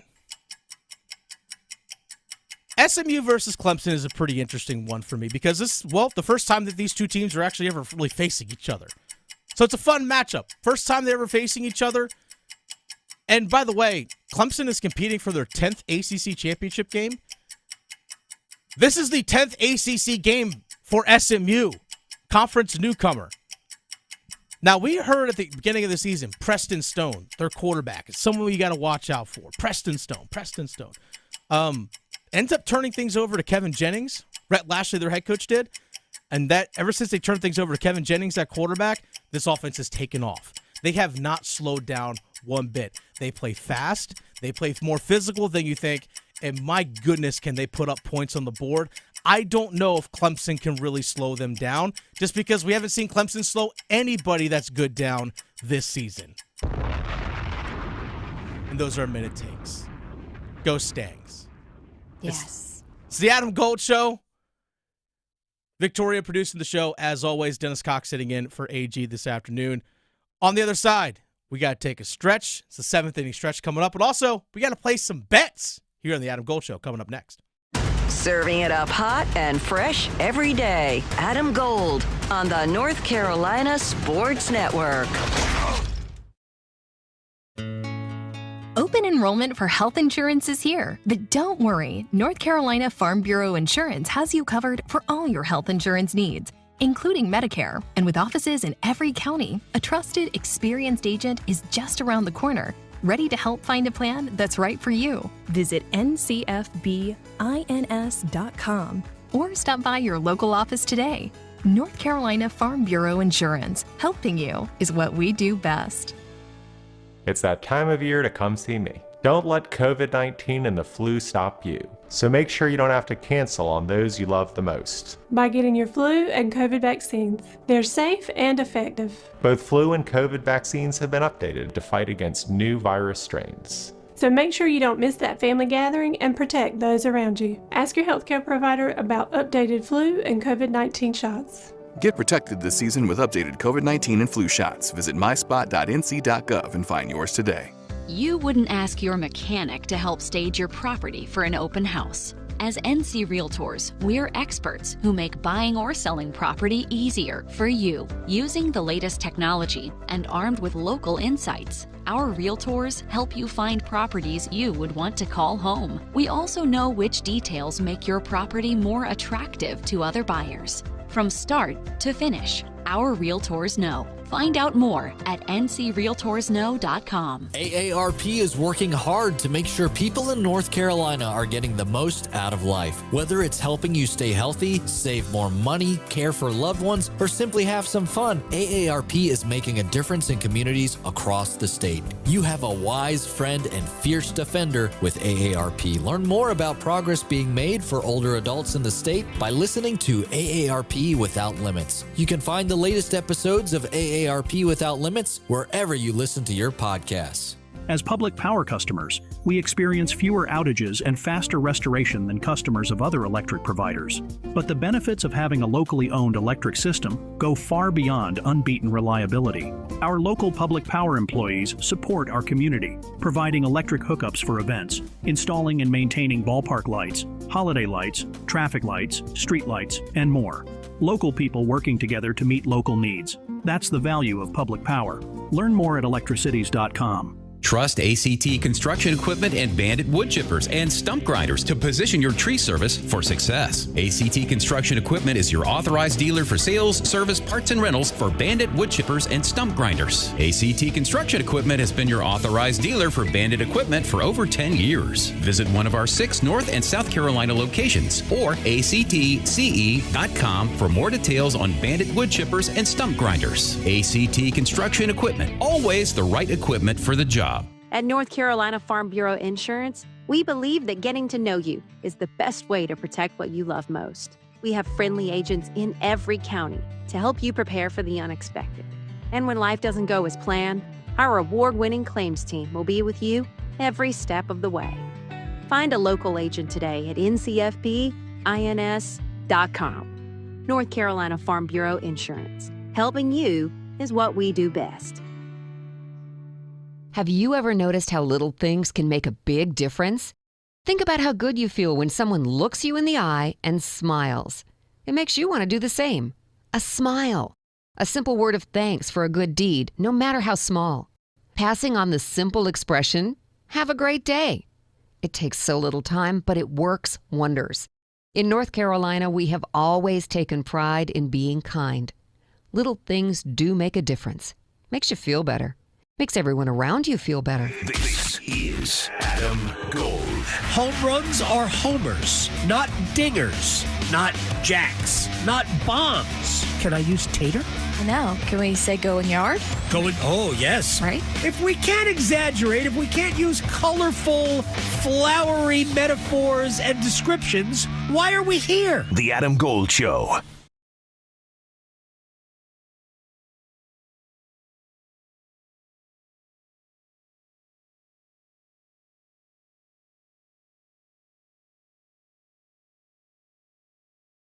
Just waiting for the hateration and holleration.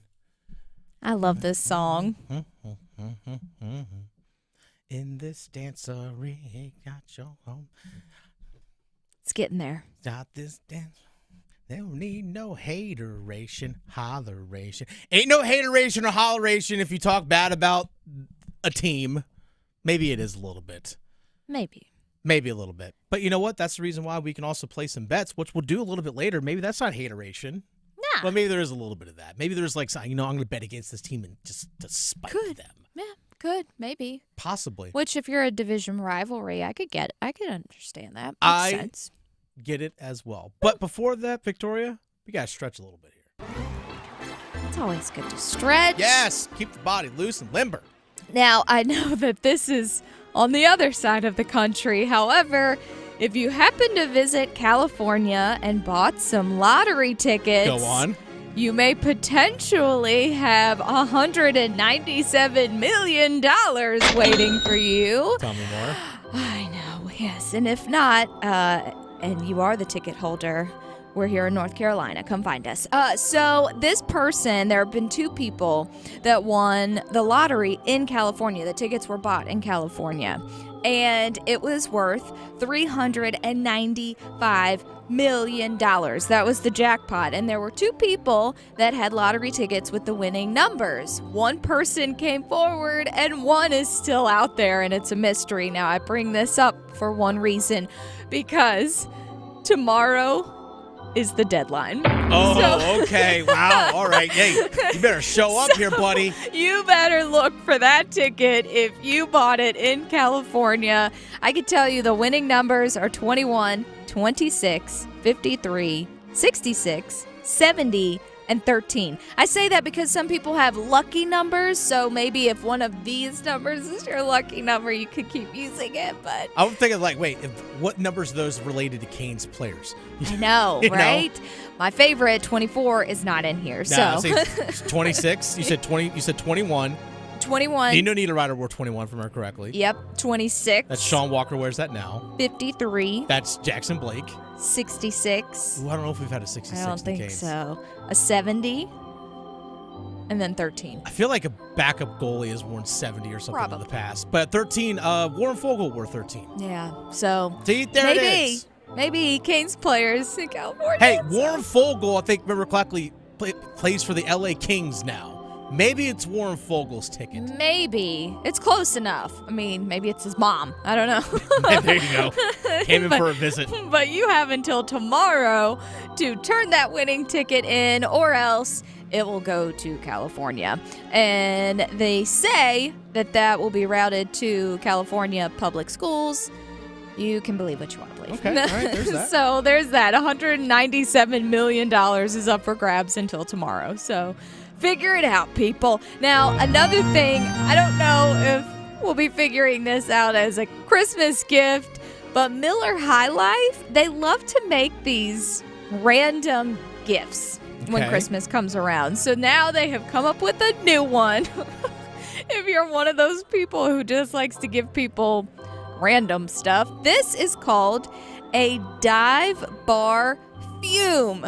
Now, what this is a perfume that smells like a dive bar. Oh, so it smells like musty and stale. So it smells like stale beer, mustiness, and cigarettes. Sticky and just sticky. That's what it smells like. Yes, and an old pool table. Like, it's all For real. So they say that it is meant to capture the smell of, quote, every familiar dive bar scent, from the satisfying crack of a freshly opened beer to comforting, savory taste of classic beer snacks. So salty pretzels are involved in this. They do say it includes notes of leather, cedarwood, sea salt, and here we go, tobacco. Exactly. So yeah. Just could you imagine just saying next to him like, yeah. Yo, you got that. You got that. You got those dive Marlboros bar. in Yeah, there, you got don't that you? dive bar on you. Okay, I see. I smell you, girl. You got that dive bar on you. That Miller High Life dive bar fume. I can only imagine if I gave this to my girlfriend. Oh for my Christmas, gosh, what she would do. She'd be like, "What are you doing?" She'd be like, "Leave. Just leave out." I just let you move in, and this is what you're doing. Just go. Get out of here. Well, if this is something that you're interested in, it's for real. You can get it on their website. It's only going to cost you about $60. Only 60? Save that to go to the dive bar. Yes, right, and buy 3 beers. But yeah, no. But no, this is $60. Now, this also goes to the same. They have like a collection. So last December, they made a scented bar light. Scented bar light? Light cigarettes? Yeah. Got it. Hey, these are Virginia Slims. Is it going to burn your house down when you light this? I don't know. But they also have dive bar flavored ice cream the year before. Never tried that. And then the year before that, they had a dive bar scented candle. So you could get a whole collection going if you really wanted to. Gross. I know. That is so dumb. And speaking of gross, last but not least, there's more? There is more. So Sam's Club, they are trying to test a holiday hot dog. Okay, so do you like hot dogs? Yes, of Okay, course. of course. Go to the ballpark, listen to this music, have a hot dog, cold beer. Perfect. Okay. They want to make a holiday hot dog that has traditional toppings from the holidays. So, hear me out. I want to see if you would eat any of these. A hot dog topped, one of them is a hot dog topped with turkey on the side and prime rib roast on the other. Okay. I would eat that. That's not terrible. Yeah, I think that would be okay. Another one with mashed potatoes on one side, wait for it, and Christmas cookies on the other. Wait, what? What are we doing? What are we Mashed doing? potatoes and Christmas cookies? You know what? I'm in. Yeah, exactly. I'm in. Did someone who was drinking at a dive bar while smelling like the bar fume make this up? Then last but not least, pumpkin pie on one side and candy canes on the other. So, yeah. Yeah. You know what? Deep fry it, put it at the state fair. I it'll know. get Put eaten. some powdered sugar and stuff on it. Make it People happen. would eat it 100%. This isn't going to be everywhere, and there's no telling whether this is going to be a regular thing, but they're going to, I guess, test it out and see how people like it. Okay?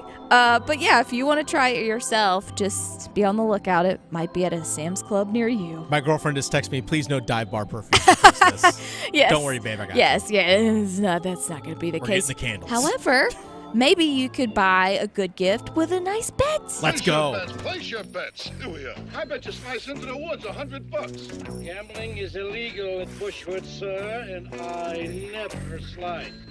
Okay, you can owe me. I owe you nothing.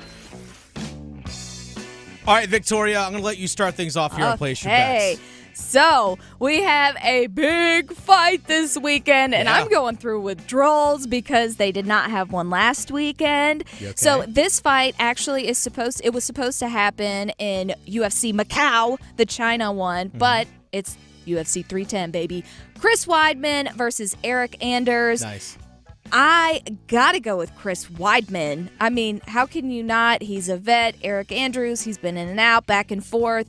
He is a favorite, Weidman, but I'm gonna take him, and I will take him by the points, plus 175. All right, because this is the Adam Gold Show, I am contractually obligated to make a bet regarding soccer. So in the Premier League tomorrow, give me Liverpool, and this is a 3-leg parlay. Liverpool to beat Everton, Man City to beat Crystal Palace, and a draw between Brentford and Newcastle. That's a plus 780. Ooh, nice. Okay, so my next one, I'm sticking with my UFC 310 this weekend. We've got Chase Hopper and Clay Guida. So a newer guy versus a vet. I know. And Chase Hopper is, he is actually like minus 1,200 right now. I think he's going to win this one. I'm going to take it by the points because Guida's got a chin. So give me Chase by the points. It's plus 240. Hockey tomorrow, Canes versus Islanders. Give me the Canes minus a goal and a half at plus 160. Ooh, Victoria, nice. your final one real fast. Okay, and my last but not least, give me the Panthers to win. It's not going to happen. Go. Plus 610. Yeah, plus 610. You know what? I had it at plus 525. I'm taking your plus 610. Give me the Panthers to win. And they're probably going to lose like 34-17. I know. I'm just throwing it out there. Ugh. Wall of Sound coming up next on the Adam Gold Show. Raleigh to Boone, Charlotte to Chapel Hill. Your Carolina is covered. Adam Gold on the North Carolina Sports Network. Hey, it's Adam Gold from my friend Gordon Miller, Miller Lending, Kildare Farm Road in Cary. You know, he's a big Detroit sports fan. He's having a good time. Take advantage of Gordon while he's having a good time and get a free mortgage. That's right, because his teams are doing so well, he is giving away free mortgages. Okay, he's always done this. He invented the no closing cost mortgage back in 1987. That will save you thousands. Closing costs are a lot of money, anywhere from $4,000 to $6,000 depending on the size of your home loan. And then when you refinance, you can lower your monthly payment and save hundreds. He's handing you money. Miller Lending. Take advantage of this program and the system and the fact that rates will fall next year. They always do after an election cycle. Miller Lending on Kildare Farm Road in Cary. Since 1996, by the way. Miller Lending is an equal housing lender, NMLS ID 2502146. Don't ever pay closing costs. Introducing a product that redefines living well. Luxury. Designed to satisfy your wildest desires. Extravagance. Overflowing with suspense, dripping with wealth. Fortune. The $8 million moneymaker from the North Carolina Education Lottery. With prizes that start at $100 and go up to $8 million. Every win's a big win. Whisper. Must be 18 to play. Approximate overall odds of winning are 1 in 4.14. Problem gambling helpline 877-718-5543. Martha was ready to switch to a career in IT. There's always a need for IT specialists, especially with AI coming out and cybersecurity. It's practically recession-proof. My Computer Career even provides job placement help. The career specialists, they're very helpful. They care about you as a person. You're not just a number to them. I would recommend My Computer Career wholeheartedly to anyone. Take the free career evaluation today. Become an IT pro in just months with zero experience at mycomputercareer.edu. Not available in Washington State. Pinch me, because Lobster's back at Carolina Ale House. This fan favorite's only available through the end of the year, so head for your closest Carolina Ale House and load up on lobster. Enjoy your favorites or try something new like lobster seafood scampi, surf and turf, grouper fingers, and more. And as long as you're treating yourself, go all out with dessert too. Top off your lobster meal with a nice warm brookie with ice cream on top. Visit any Carolina Ale House in the Triangle and treat yourself this fall. #AleYeah. At Diamonds Direct, we have the perfect gifts for the season, starting at around $500. Come and let our experts help you pick out that headliner gift. Or for some fabulous ideas, see the online seasonal gift guide now at DiamondsDirect.com. You can even chat now with a virtual assistant. We've got special financing, so you can spread out your payments. Get directions, details, special showroom hours, and our holiday gift guide now at DiamondsDirect.com. Diamonds Direct. Your love, our passion. We don't want you on our team. You're not the right fit for this job. You're too slow and fast. Don't you care how you look? Weight bias hurts. Go to stopweightbias.com. A public service message from Obesity Action Coalition. Hey everyone, it's Ted from Consumer Cellular, the guy in the orange sweater, and this is your wake-up call. If you're paying too much for wireless service, you don't have to keep having that nightmare. Consumer Cellular has the same fast, reliable coverage as the leading carriers for less. And for a limited time, new customers receive their second month free when they sign up and use promo code SECONDFREE by January 26th. So why keep spending more than you have to? Seriously, wake up and call 1-888-FREEDOM or visit consumercellular.com. Taxes, fees, and other third-party charges will apply. See website for additional details. This hour of the Triangle Sports Leader is powered by Richie Law Firm, injury lawyers. Richie Law is on top of it. Go to RichieLaw.com. That's RichieLaw.com. They score! WCMC HD1 Holly Springs. Take us with you on the radio, Instagram, TikTok, Alexa, and YouTube. 99.9 The Fan, the Triangle Sports Leader. Grimes runs across the formation. Snap, Bailey, handoff, Smothers, dives, touchdown! NC State scores 2 yards out. Hollywood Smothers plunges to put NC State potentially with its 4th straight win over the Tar Heels. 25 seconds left. It's 35-30, Pack on top here in Chapel Hill. And that's how things ended for North Carolina football this season. That's how things ended for Mack Brown as the head coach of UNC football. Dennis Cox sitting in for Adam Gold this afternoon. This is the Adam Gold Show. Victoria producing the show as always. Which, by the way, if you ever miss any of the show, wherever you get your podcasts, check out the Best of the Adam Gold Show podcasts. Apple, Spotify, you name it. The show is there. But also, if you want to interact with the show even further, go to the flagship station of this show, 99.9 The Fan. Look them up on YouTube. 99.9 The Fan in Raleigh is a flagship station for the Adam Gold Show. Look them up on YouTube. You can stream the show right now. We're live on YouTube. Hello to everyone out there watching and listening as well. But also, you can interact. You can leave comments not only on the live stream, but also the videos that Victoria produces and puts up every single day, cuts up different parts of the show. So again, you can also find things there for yourself as well. Interact. We love hearing comments from each and every single one of you as well. But speaking of UNC, let's get to the Wall of Sound. The Wall of Sound is a function of this studio. There's no doubt about it. All sound bites related to Bill Belichick and North Carolina. That's right, the Bill Belichick That's right. That multiple-time Super Bowl winning head coach, most Super Bowl rings as a head coach of anyone in league history. Yeah, that guy. Adam Schefter, ESPN, said, yeah, Bill Belichick, North Carolina, they had a conversation. Bill Belichick wants to coach next year, whether it's in college or whether it's in the NFL. And I think the fact that he's talking to colleges like North Carolina, as Inside Carolina first reported, is an indication that he is open-minded in any way, shape, or form. I'm sure he's enjoyed being a media darling this year, Kevin, but he is at heart a coach, and he would like to get back to coaching, whether that's at the NFL level or if it's the right situation with the right organization, the right staff surrounding him at the college level. It's a different game, college these days, but he's not closing off that option, as evidenced by the fact that he has now spoken with officials from North Carolina.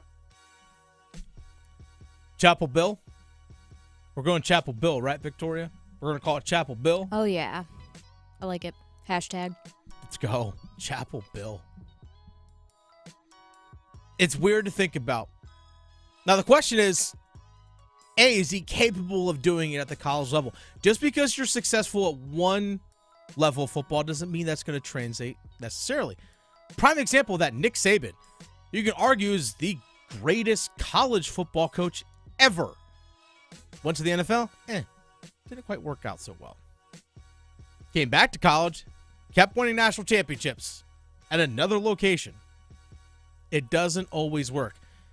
We have seen it work for some.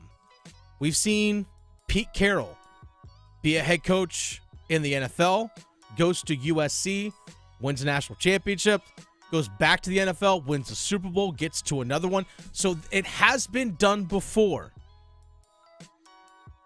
Can he do it? Paul Feinbaum, SEC Network and ESPN. Hey, can Bill Belichick make this thing work? Yeah, I could. At Chapel Hill is a very unique situation. The expectations aren't the same as Georgia, Texas, and Alabama. They have a great infrastructure. And if they're patient, I think he could turn that place around. Mac Brown almost got over the hump. He just couldn't quite. Bill Belichick could easily do that. He's right. Mac Brown couldn't quite get over the hump.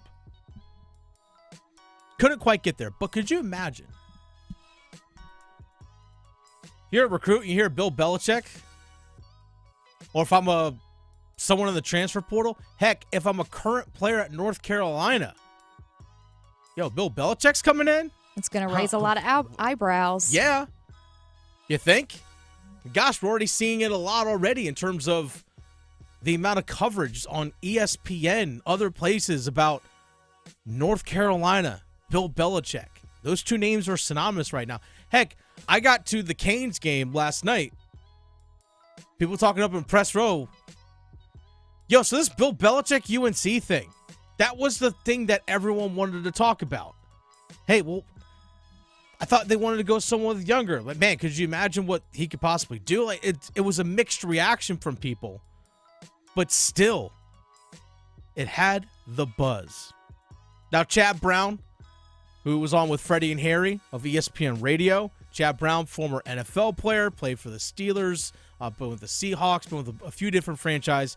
But Chad Brown, hey, can Bill Belichick, can he be successful at the NFL level? Or sorry, I know it seems crazy, Bill Belichick as a college football coach, navigating recruiting and NIL and boosters and talking to the school president and all that stuff. I just know that guy knows football more than probably anyone else I've ever been around. Okay. And so I would immediately assume that he would, within a short period of time, figure it out, be successful, and the job would not be beyond him in any way. He brings up a lot of great points. Yeah. There's a lot of different things that come with being a college coach as opposed to being an NFL coach.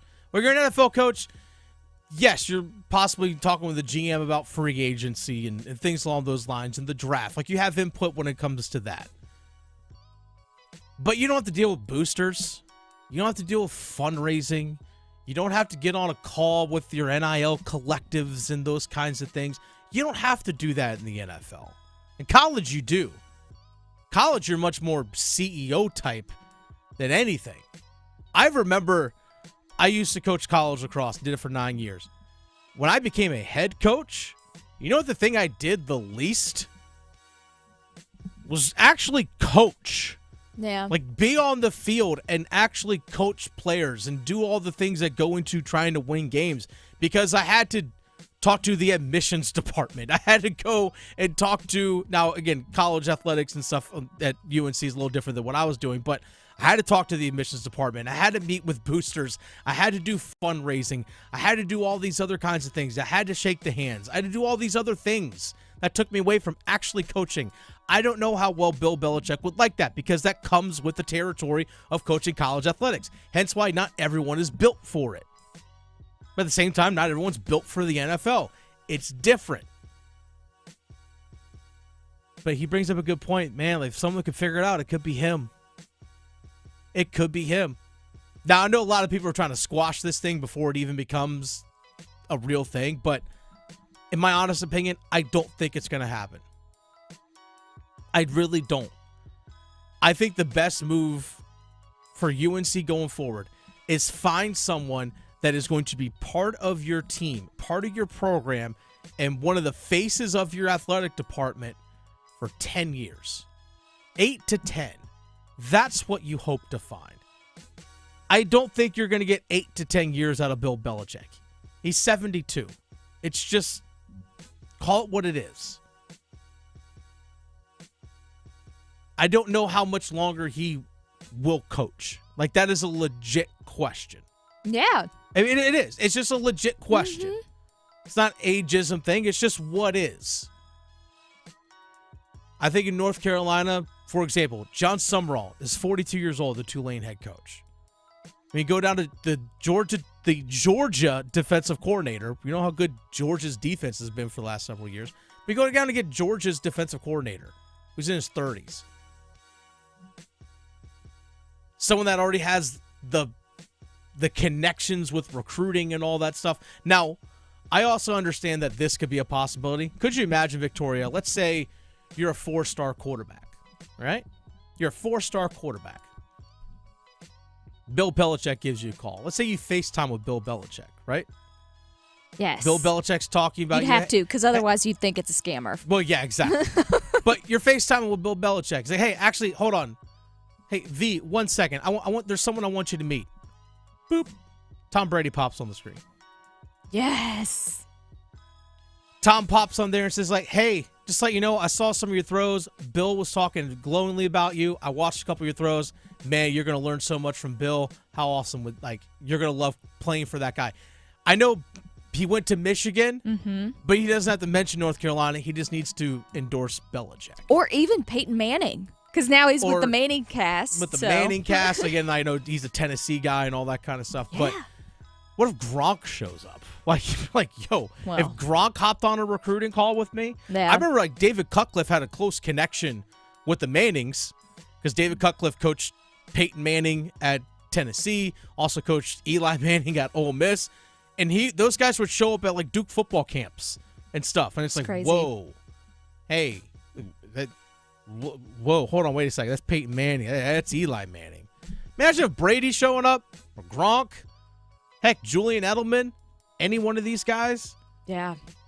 Just think about that. Mm-hmm. That'll bring some folks. Oh, yeah, if I'm a 4-star, I'd be like, yo, Tom Brady just hopped on this phone call with me. Yeah? Yeah, so I'm going to Carolina. Mm-hmm. That's it.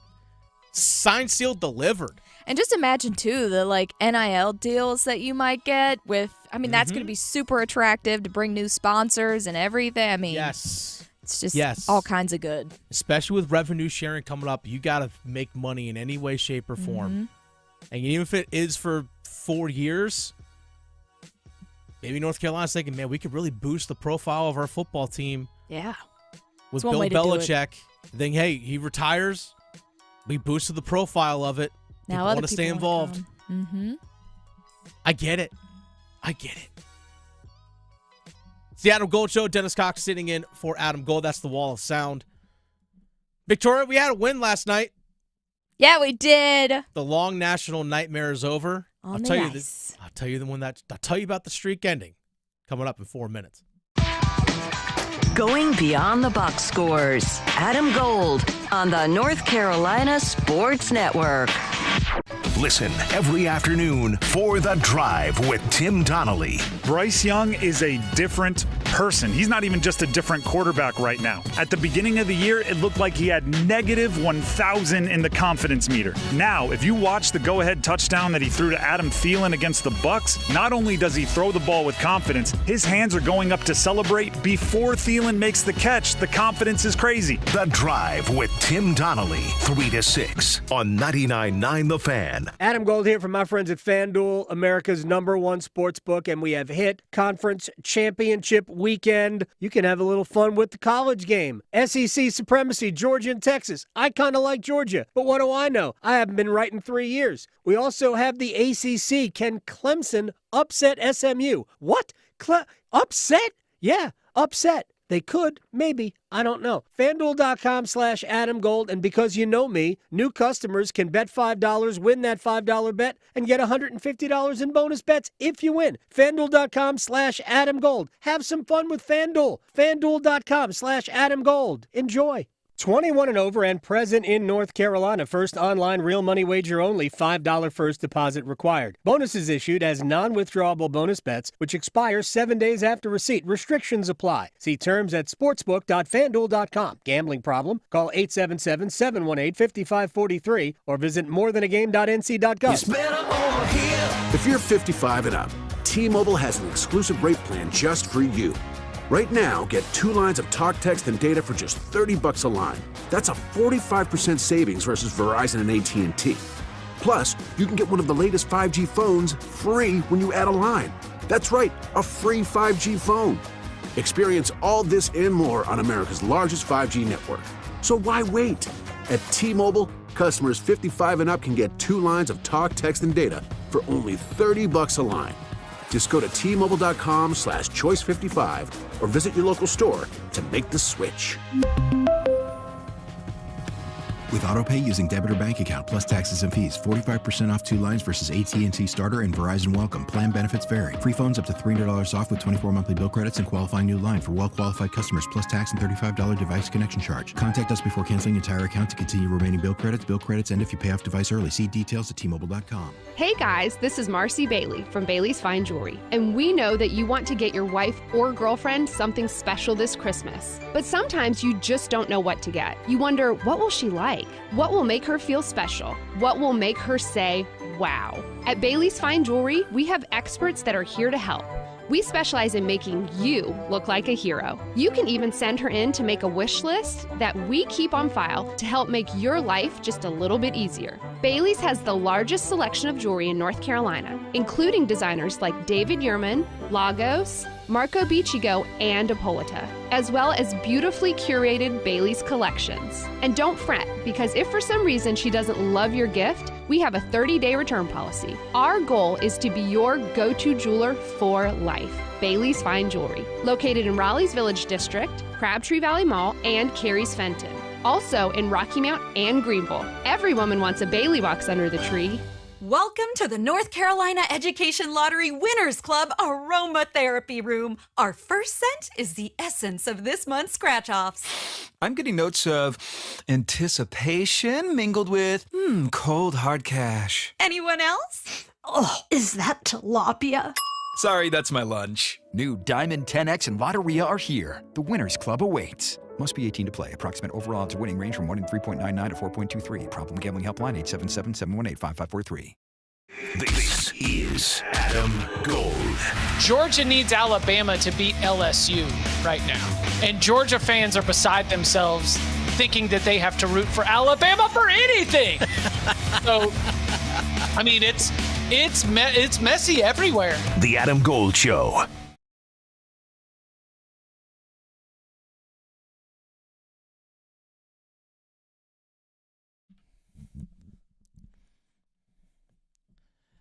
They call him Jarvie. They call him Natchi. They call him Svetchi. They call him Fishy. These are the Canes. These are the Canes. These are the Canes. These are the Canes. The Fire Canes. I love it. I just laughed at I just made that up on the spot, by the way. I had no idea you were bumping back with that song. No idea you were bumping back with that song. I just figured that I would. I saw it, and I was like, I haven't heard this in a long time, but then I also giggled to myself because you called me Chris earlier in the show, in case anyone didn't hear that part. I don't know what you're talking about. My name turned into Chris I don't know what you're talking at one about. point. So, yeah, I just thought it was fun. I giggled. It's a great song.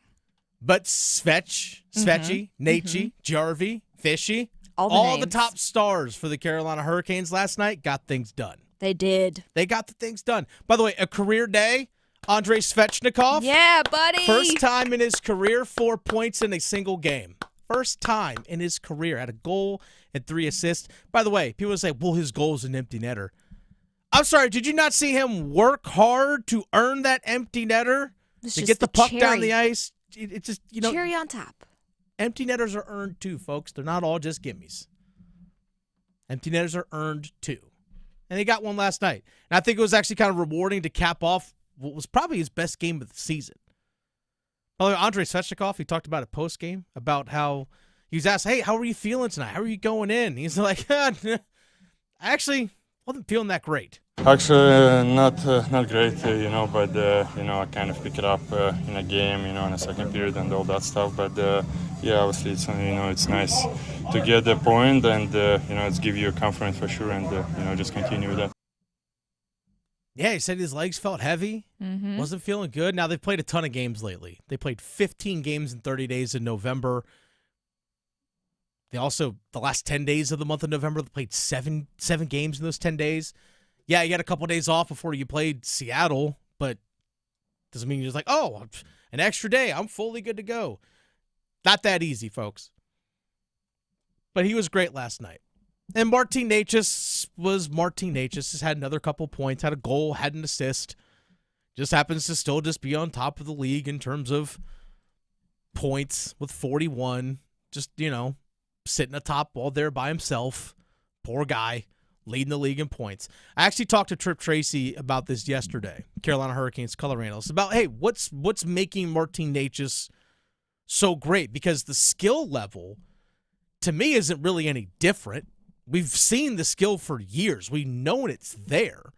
So what's different this year as opposed to last year? And Trip Tracy told me 2 things.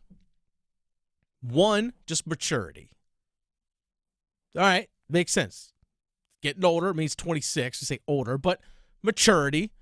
So understanding his role, also understanding what is being asked of him, also just making good decisions with the puck. And another thing that he highlighted, Trip Tracy, was about Martin Necas, is that area of the ice between the blue line and the tops of the circles in the offensive zone, or even the defensive zone, those areas of the ice is where he's making better decisions.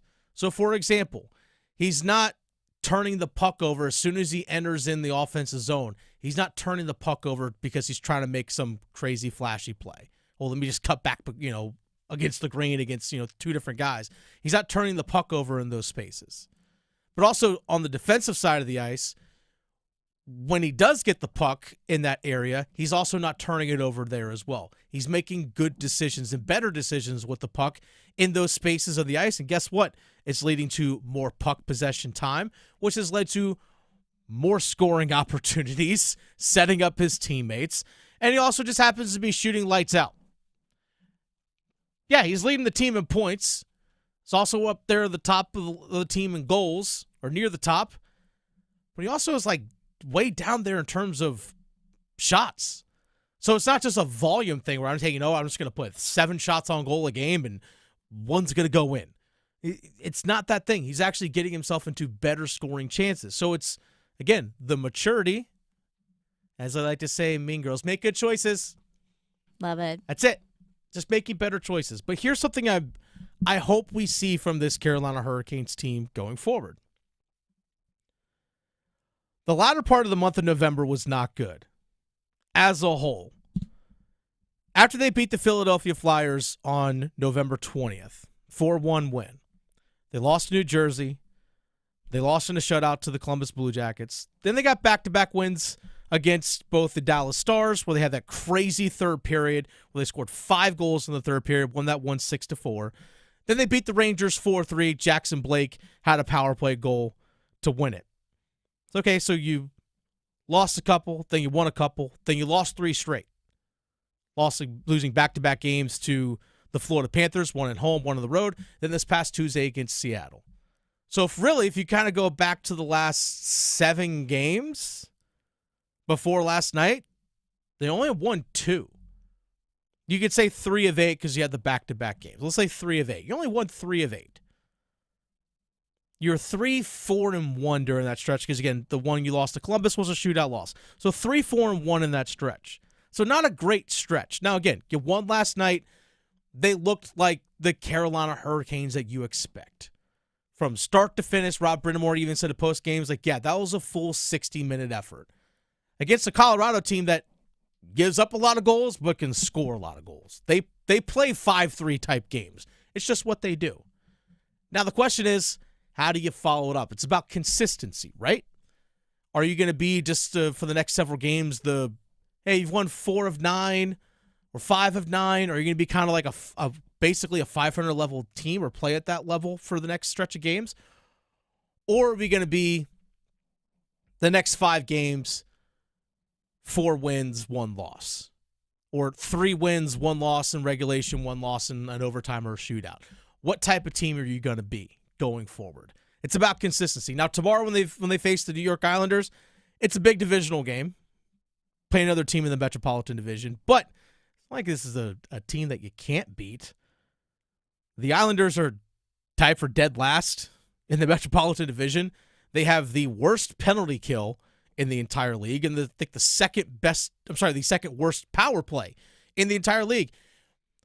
The Carolina Hurricanes have the 4th best penalty kill and the 4th best power play. That's not an accident. That's not just, you got hot to start the season. That's what they are. And something that really has shown up for me in the last couple of games for the Carolina Hurricanes, which is something I hope they continue to do going forward, is that the power play is taking advantage of the opportunities that they've had in recent games. For example, Canes were up 3-2 in the 3rd period late last night. And with just over 2 minutes left, Martin Necas with the dagger. On a power play, made it 4-2. That was the cushion that they needed because guess what? Colorado got a goal to make it 4-3. Necas' goal proved to be the game winner. Heck, go a couple nights ago when you lost to Seattle. You were down 2-1 in the 3rd period. You finally get your first power play opportunity. And guess what? Martin Necas once again scores. Knowing that you can trust your power play is vital for this team going forward. Knowing that you have an opportunity in a 3rd period to either tie the game, take a lead, or extend your lead. And when you have that opportunity, knowing, hey, we can create something off of this. That's got to be good to know for Rob Brindamore and folks going forward. Hopefully, last night was the turnaround they needed because, to use Rob Brindamore's words, Victoria, after Tuesday's game, they stunk. They did. Maybe that was the reset that they really needed. And they can get back to the team that we saw for the first 20 games of the year. I sure hope so. That was fun. An unexpected surprise. It was great. Honestly, I wouldn't say for me it was unexpected, but it was hey guys, let's get back to what we know how to do. Yeah. That's what it was for me. I mean, I'll own it. I was concerned with us losing so many key players that had been there. I was hoping we would not, but I was concerned about making a little dip. Not a big dip, but just a little. But hey. They have a better record than they did at this point last season. They do, and I love it. Much better record than what they had at this point last season. They're 14-12-1 through 27 games. Tomorrow is their 27th game. They're 17-8-1 right now. You're like, well, it's only 3 more wins. Yeah, that's significant in this league. 3? That's significant. Heck, win tomorrow, it's 4. That's significant in this league. And guess what? The Carolina Hurricanes, just, looking at where they are standing in the league right now, in terms of points percentage, 6th best in the league. Can't complain about it. It's the Adam Gold Show. Dennis Cox sitting in for Adam Gold this afternoon. Victoria, not Chris, producing the show today. The ACC in men's basketball, just 3-26 against SEC teams this season. They got smoked in the ACC SEC challenged, and they're just 3-26 ACC basketball against SEC teams this year. For the 4 ACC teams in the state of North Carolina, I'm going to tell you what I like, but also what I'm concerned about coming up. Serving it up hot and fresh every day. Adam Gold on the North Carolina Sports Network. Open enrollment for health insurance is here. But don't worry, North Carolina Farm Bureau Insurance has you covered for all your health insurance needs, including Medicare. And with offices in every county, a trusted, experienced agent is just around the corner, ready to help find a plan that's right for you. Visit ncfbins.com or stop by your local office today. North Carolina Farm Bureau Insurance. Helping you is what we do best. You wouldn't ask your mechanic to help stage your property for an open house. As NC Realtors, we're experts who make buying or selling property easier for you. Using the latest technology and armed with local insights, our Realtors help you find properties you would want to call home. We also know which details make your property more attractive to other buyers. From start to finish, our Realtors know. Find out more at ncrealtorsknow.com. Adam Gold here, and it's time to tackle the NFL on FanDuel, America's #1 sportsbook. And right now, new customers can get $150 in bonus bets if you win. FanDuel Sportsbook app gives you everything you need to place live bets on the NFL all in one place. So when you get a hunch in the middle of the game, you can check out the latest stats, view live play-by-play, so much more. Same page where you place your bets as well. FanDuel.com/AGS will get you started today, and we will get you started with $150 in bonus bets if you win your first $5 wager. FanDuel.com/AGS. FanDuel is an official sportsbook partner of the NFL. 21 and over and present in North Carolina. First online real money wager only. $5 first deposit required. Bonuses issued as non-withdrawable bonus bets, which expire 7 days after receipt. Restrictions apply. See terms at sportsbook.fanduel.com. Gambling problem? Call 877-718-5543 or visit morethanagame.nc.gov. AARP is working hard to make sure people in North Carolina are getting the most out of life. Whether it's helping you stay healthy, save more money, care for loved ones, or simply have some fun, AARP is making a difference in communities across the state. You have a wise friend and fierce defender with AARP. Learn more about progress being made for older adults in the state by listening to AARP Without Limits. You can find the latest episodes of AARP Without Limits wherever you listen to your podcasts. It's that time of year when we pack our bags for exciting adventures with friends and family. So make sure you don't have to cancel on those you love the most by getting your flu and COVID vaccines. They're safe and effective. Both flu and COVID vaccines have been updated. So make sure you don't miss that flight and protect those around you. Ask your healthcare provider for your updated flu and COVID-19 shots. Don't wait. Get your updated shots today. Get protected this season with updated COVID-19 and flu shots. Visit myspot.nc.gov and find yours today. At North Carolina Farm Bureau Insurance, we believe that getting to know you is the best way to protect what you love most. We have friendly agents in every county to help you prepare for the unexpected. And when life doesn't go as planned, our award-winning claims team will be with you every step of the way. Find a local agent today at ncfbins.com. North Carolina Farm Bureau Insurance. Helping you is what we do best. As public power customers, we experience fewer outages and faster restoration than customers of other electric providers. But the benefits of having a locally owned electric system go far beyond unbeaten reliability. Our local public power employees support our community, providing electric hookups for events, installing and maintaining ballpark lights, holiday lights, traffic lights, street lights, and more. Local people working together to meet local needs. That's the value of public power. Learn more at electricities.com. This is Adam Gold. Georgia needs Alabama to beat LSU right now. And Georgia fans are beside themselves thinking that they have to root for Alabama for anything. So, I mean, it's messy everywhere. The Adam Gold Show.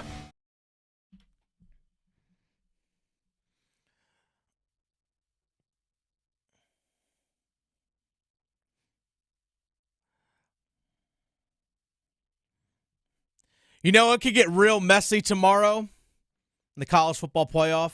Uh-oh. It could get really, really messy. But maybe not as messy as what ACC basketball is doing right now, Victoria. I know. Why do we stink at basketball right now? What happened? This is weird. I don't like this. ACC basketball, I'm going to say this right now. ACC basketball is what we are supposed to be known for, right? Mm-hmm. I say we because we're located here in North Carolina. Mm-hmm. We are ACC basketball. This state is ACC basketball. Yes. I'm just going to say it. With Carolina, Duke, State, Wake, we are ACC basketball. So when the ACC struggles, I take it personally. Yeah. I take it personally. We're invested.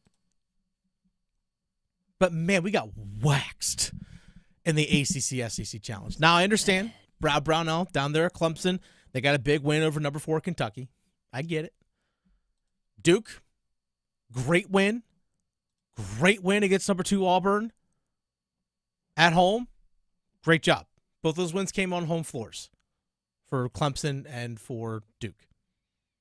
So, hey, I'll take it. I'll take those at least, but UNC couldn't take down Alabama. NC State, you were right there with Texas. You were right there, which, by the way, back and forth, awesome game. Mm-hmm. Like, why? Why are we letting the SEC dominate us in basketball? Now, I will say this, though. Come March, when the ACC keeps putting teams in the Elite Eight, keeps putting teams in the Final Four, the Sweet 16 and all that, you know me, I'll be right back here going, yeah, you know it. You know it. Mm-hmm. But that doesn't mean I don't have concerns. Now, for the 4 ACC teams here in the state of North Carolina, there are things that I like.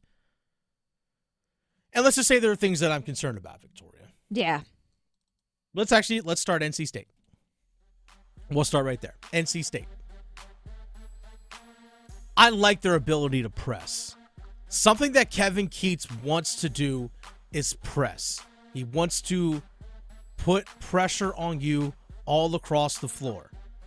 Especially if they're shooting efficiently, they want to be able to do that. They have a lot of guards, a lot of good athletes in their lineup. Now, last year, with DJ Burns, as fun as he was in the NCAA tournament, and as special as he is as an offensive player, in terms of his passing ability, his vision, everything that he could do as a big man, there was the liability of him defensively. Just call it what it is.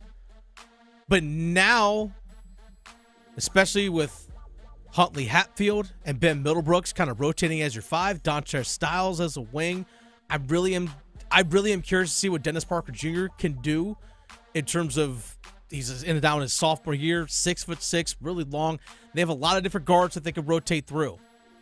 And they still haven't gotten James, one of their transfers from Louisville, to actually be healthy and be back this season. So we haven't seen the full roster quite yet. But, man, I love their athletes that they can use to press all over the floor. I like it. And the tempo in which they can play, they can generate fast break points. But my concern, Victoria, is this. Where's the outside shooting threat? As a team, as a whole, they got guys that shoot, but their shooting efficiency right now, they're 30.1%. 30.1%. It's a killer. From behind the three-point line. 30.1 this season. In 8 games, they've only been 35% or higher in 3 of 8 games. They went 0 for 10 against Coastal Carolina from behind the three-point line. Yeah, a couple games here and there. All right, bad off-shooting days. But this is a trend. This is a trend. Now, we'll say this, though. Their last couple of games, 39% and 35%. So maybe it is getting better. But it's got to turn around real fast for NC State. Because as of right now, if you're not an effective outside shooting team, not going to win a lot of games. Especially if you keep chucking them up. That 30%, you got to push that thing up higher. At least be 38. At least be that. But right now, 30.1% from behind the arc. That's a major, major concern when it comes to NC State basketball right now. Let's go out to the Triad real quick. Your old neck of the woods, Victoria. 336. Let's go to Wake Forest. Thing I like, Hunter Salas is going to keep you in games. That dude is just a walking bucket in terms of getting points. He's going to keep you in games because on any single night, the dude could put up 32, if not more. His ability to score the basketball is going to keep you in games. But here's my concern. I think they lack a true point guard. Boopy Miller went down to SMU. He transferred out. And I don't think they have a true point guard because I think Hunter Salas sometimes actually works best coming off the ball where he can catch and drive and slash or catch and shoot.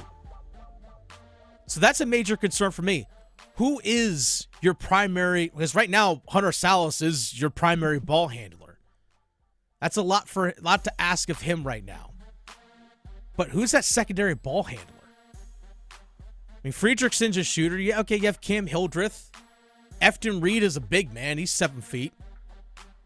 I don't know if you really have a true primary ball handler that can take the ball out of Hunter Salas' hands to let him work effectively off the ball. That's a major concern for Wake Forest going forward, is that. Because when Hunter Salas isn't on the floor, who runs your offense? Massive question mark for Wake Forest. Let's go to North Carolina. Here's something I like. I like their speed. This is something I loved about them, especially last year, and one thing I'm enjoying so far watching them this year, this season. The speed of their guards. The way they push tempo in transition, I love seeing it. And Hubert Davis said before the season they want to be the fastest team from free throw line to free throw line. That's where they want to live, with the team speed and the way they were able to push the ball up the floor.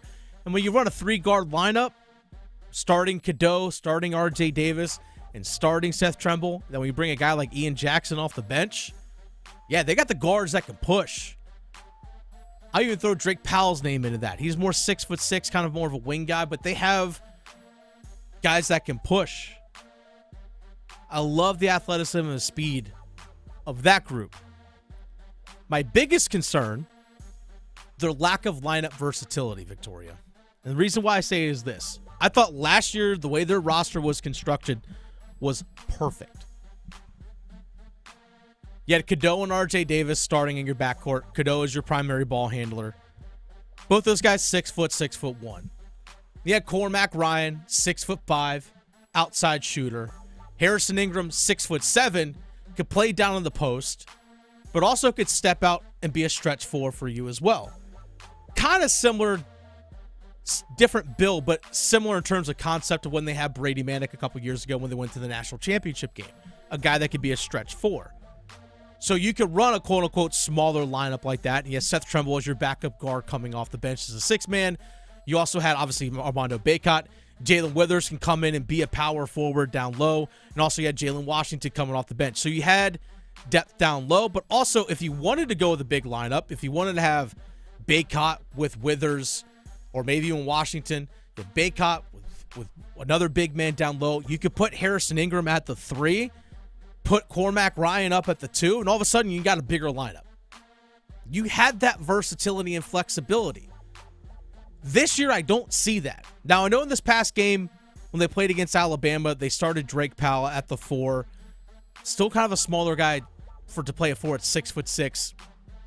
Harrison Ingram, I know only an inch taller at 6'7", but he had just a thicker build to him, where he can handle defensively down in the low post if he needed to. Or he had the ability to step out and guard on the perimeter. Yes, you started Drake Powell, but I don't think they have the lineup versatility that they had last year, where they could interchange and cause mismatches with other teams. They don't have that. Their starting lineup, they're going Cadeau, RJ Davis, and Seth Trimble. That's 6'1", 6'1", and like 6'3". That's a small starting lineup. And you had Drake Powell at 6'6". You had Jalen Washington in there as well, who's 6'10", 6'11". It's not a big lineup. Now, Ian Jackson for a guard is a little bit bigger. He's more like the 6'4", 6'3", 6'4". But, man, the lack of versatility in their lineup doesn't give them a whole lot of options. And we have seen it. R.J. Davis talked about it the other day after losing to Alabama. Hubert Davis said the same thing, that other teams aren't afraid to put a 6'5", 6'6" guy on R.J. Davis. They're not afraid to make that switch. Now, in the past, you couldn't do that, at least last season, because if you want to put someone, if you made a switch and you have someone, a guard 6'1", trying to guard Harrison Ingram, good luck. The dude was going to run right through you. You couldn't do that.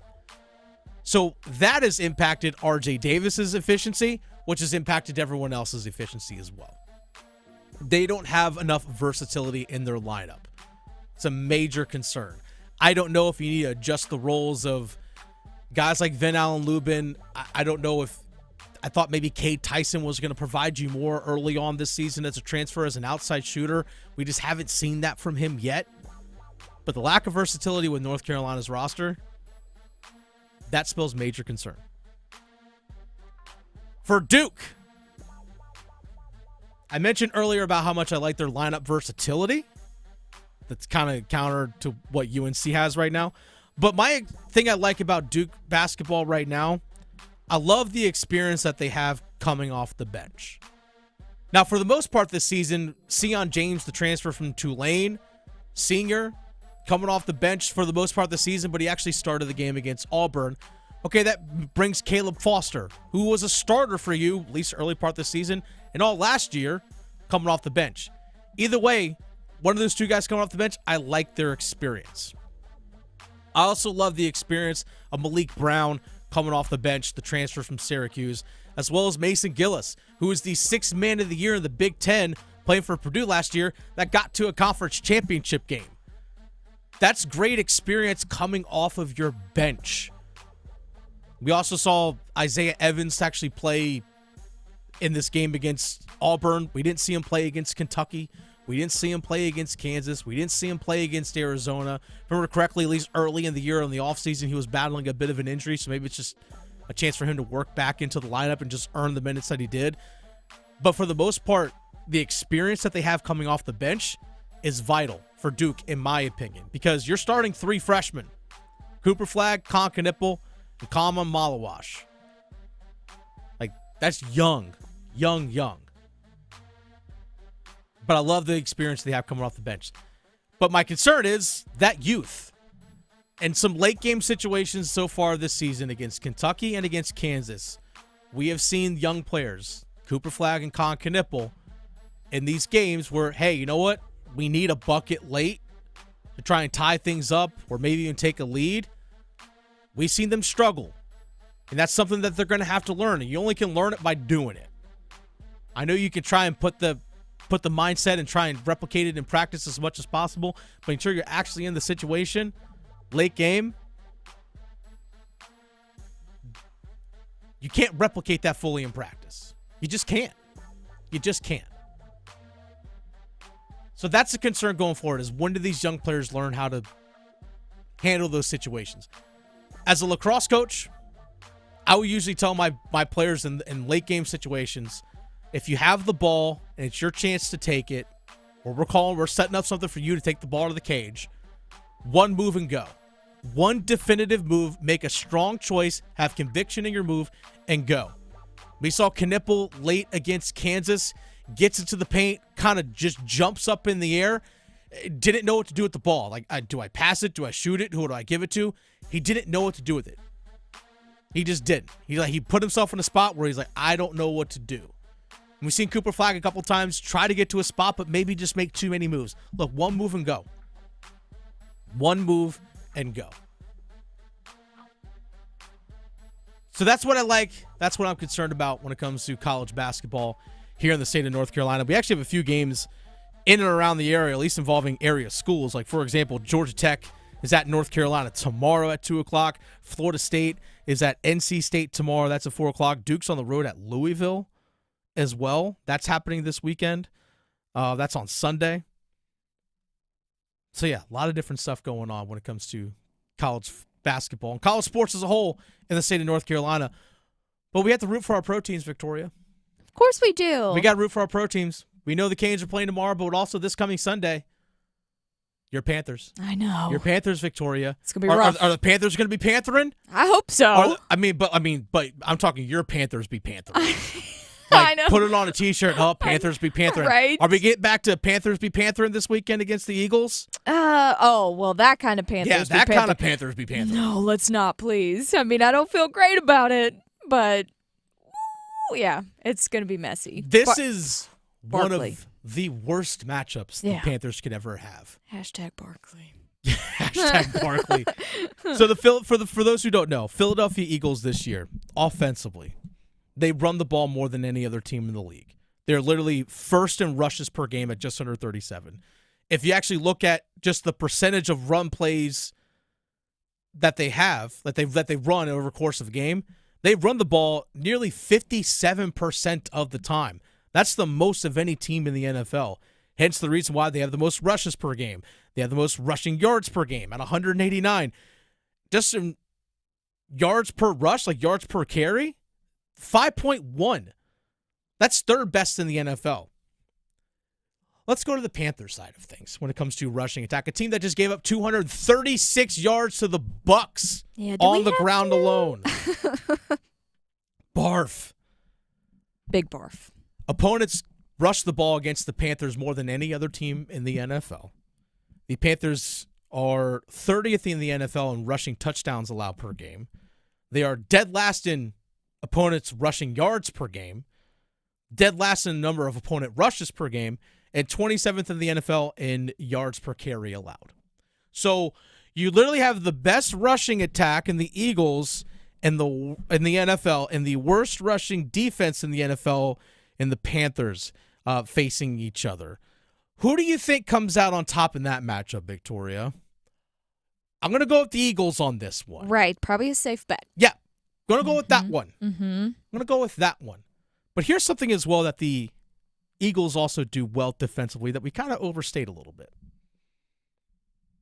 They don't have to blitz to get to the quarterback. They don't. They don't have to blitz a whole lot to get to the quarterback. And I think this is actually something that could be tough for Carolina offensively. Now, their offensive line as a whole has been good this season. Again, as a whole, I still think there are some questions about Cade Mays right now starting as your center. Because don't forget, Cade Mays was cut in the offseason, or he was waived during training camp at the end. And the Giants added him to their practice squad. And the only reason why Cade Mays came back was because you had the injury to Austin Corbett, and you needed someone to fill a roster spot. So they signed him off of the Giants practice squad because you needed an extra body there. Also, there was a time, also part of that was not only was Austin Corbett hurt, but Ike Ekwonu was hurt. And we also got to play Brady Christensen at left tackle. Yeah, there's that. So there's that. So that's the reason why he's back. Let's not lose sight of that. So there are questions in terms of at least the center position. Now, it doesn't hurt that he has Damian Lewis and Robert Hunt, the guards next beside him, that can make up for some of those deficiencies. But the Eagles, in terms of getting to a quarterback, is darn near as good as it is in the NFL. Mm-hmm. They're sixth in the NFL in what's known as sack percentage. So just as opposed to looking at how many sacks they have on a season, because sometimes if your other teams are running the ball more often than not, then your number of sack totals will probably going to go down. So you use the ratio of sack percentage. Mm-hmm. So look at the number of times the other team drops back, how many times you sack the quarterback, what's that percentage? All right? Sixth best in the NFL in sack percentage. In terms of pass defense, they only allow 178 yards per game passing. Yikes. That's third best in the NFL. Yards per attempt, yards per pass, only 6.2 yards per attempt. That's best in the NFL. Mm. You know what they're going to try and do, Victoria? Yeah. They're going to, just like the Bucs did, just like the Chiefs did, they're going to load up and try and stop the run game. I sure will. Well, I don't know if they're going to load up the box necessarily and blitz like the Bucs did, because they're Vic Fangio. That front four they don't need to blitz to get to the quarterback, to get into the backfield. And they also run a lot more zone defense. Mm-hmm. This is a terrible matchup, and I'm concerned. Awful. Very. I'm concerned. Especially now, for example, if this was week 6, Mm-hmm. I would have been like, yeah, blowout, okay. Right. Yeah, blowout, okay. But the way this team has played their last 4 games, 4 games all decided by 3 points or less. Very competitive. Extremely competitive against, including one of the top teams in the NFL in the Kansas City Chiefs. Now, let's also look at the teams they played in these last 4 games. The Saints, who aren't that good. Mm-hmm. You beat them by a point. The Giants, who stink. Mm-hmm. You beat them in overtime by a field goal. Yes, you played the Chiefs close. But then you just lost to the Bucs by 3 in overtime. The Bucs are only a 5-win team. They're 5-7. They're a below 500 team. Yep. So you've had 4 really close games against 3 of those 4 teams below 500 in the NFL. And okay, well, yeah, the Chiefs. Well, the Chiefs also barely beat the Las Vegas Raiders. They lost immediately the week after you played them. They only beat the Raiders by 2. Yeah. 19-17. They've also, the Chiefs have played nothing but close games this whole season. Again, I'm not trying to downplay how competitive this team has been. I'm just trying to keep things realistic. Yeah. I love the direction that this team is heading. Do not get me wrong. I love the culture that Dave Canales is building. I also think I'll give kudos to him and Dan Morgan for assembling the guys that they feel fit what they're trying to build. I give those guys credit for that. Is the roster complete? Far from it. Nope. There are tons of holes to fill. We can spend another hour talking about that, Victoria, if we really wanted to. Oh, big time. Hello, defense. But what they're establishing in terms of expectations and standard and culture is all going in the right direction. Right. My fear for this weekend is that we get the early season I know. I hope not.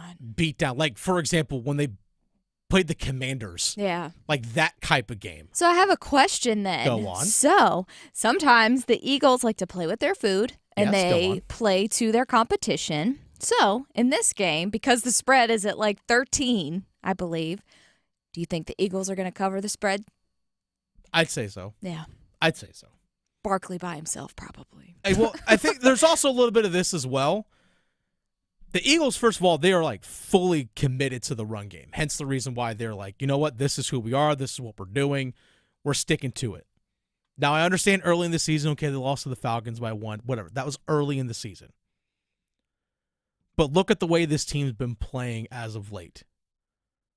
The Eagles, that is. They went on the road, beat the Rams handily by 17. At home against the Commanders, they beat them by 8, 26-18. They went on the road to Baltimore, took care of business against Derrick Henry in that rushing attack and Lamar Jackson in that rushing attack and still walked away with a 24-19 win. They crushed the Cowboys. I have no doubt that this team is not going to mess around because right now they're trying to compete with the Detroit Lions for the top spot in the NFC. They have goals as a team. And also trying to get Saquon Barkley that MVP probably. He's definitely There's also trying. that. There's also a There's fun also little that. prop bet, too, Go on. whether Barkley or the Giants will have more yards. Oh, give me Barkley. Give me Barkley. I all don't know. day. Give me Barkley. Giants are playing the Saints, if I remember correctly. That just sounds gross. Oh. But my concern is that we have that quote-unquote embarrassing type game. That's the last thing I want to see. Because the expectations are raising. The expectations are higher now than the Panthers than they were at the beginning of the year. I think it's a good thing. They've earned some respect around the league with how they've played lately. Continue to earn that respect. If you missed any of the Adam Gold Show, check it out wherever you get your podcasts. Also on 99.9 The Fans YouTube page. You can follow it there. Dennis Cox sitting in for Adam Gold this afternoon. It's going to wrap things up. Victoria, thank you. Y'all enjoy your weekend. Raleigh to Boone, Charlotte to Chapel Hill. Your Carolina is covered. Adam Gold on the North Carolina Sports Network. Adam Gold from my friends down at Diamonds Direct Crabtree. This is the time of the year where you are thinking, what does she want? What does she want? What does she want? You know what she wants. So I'm going to help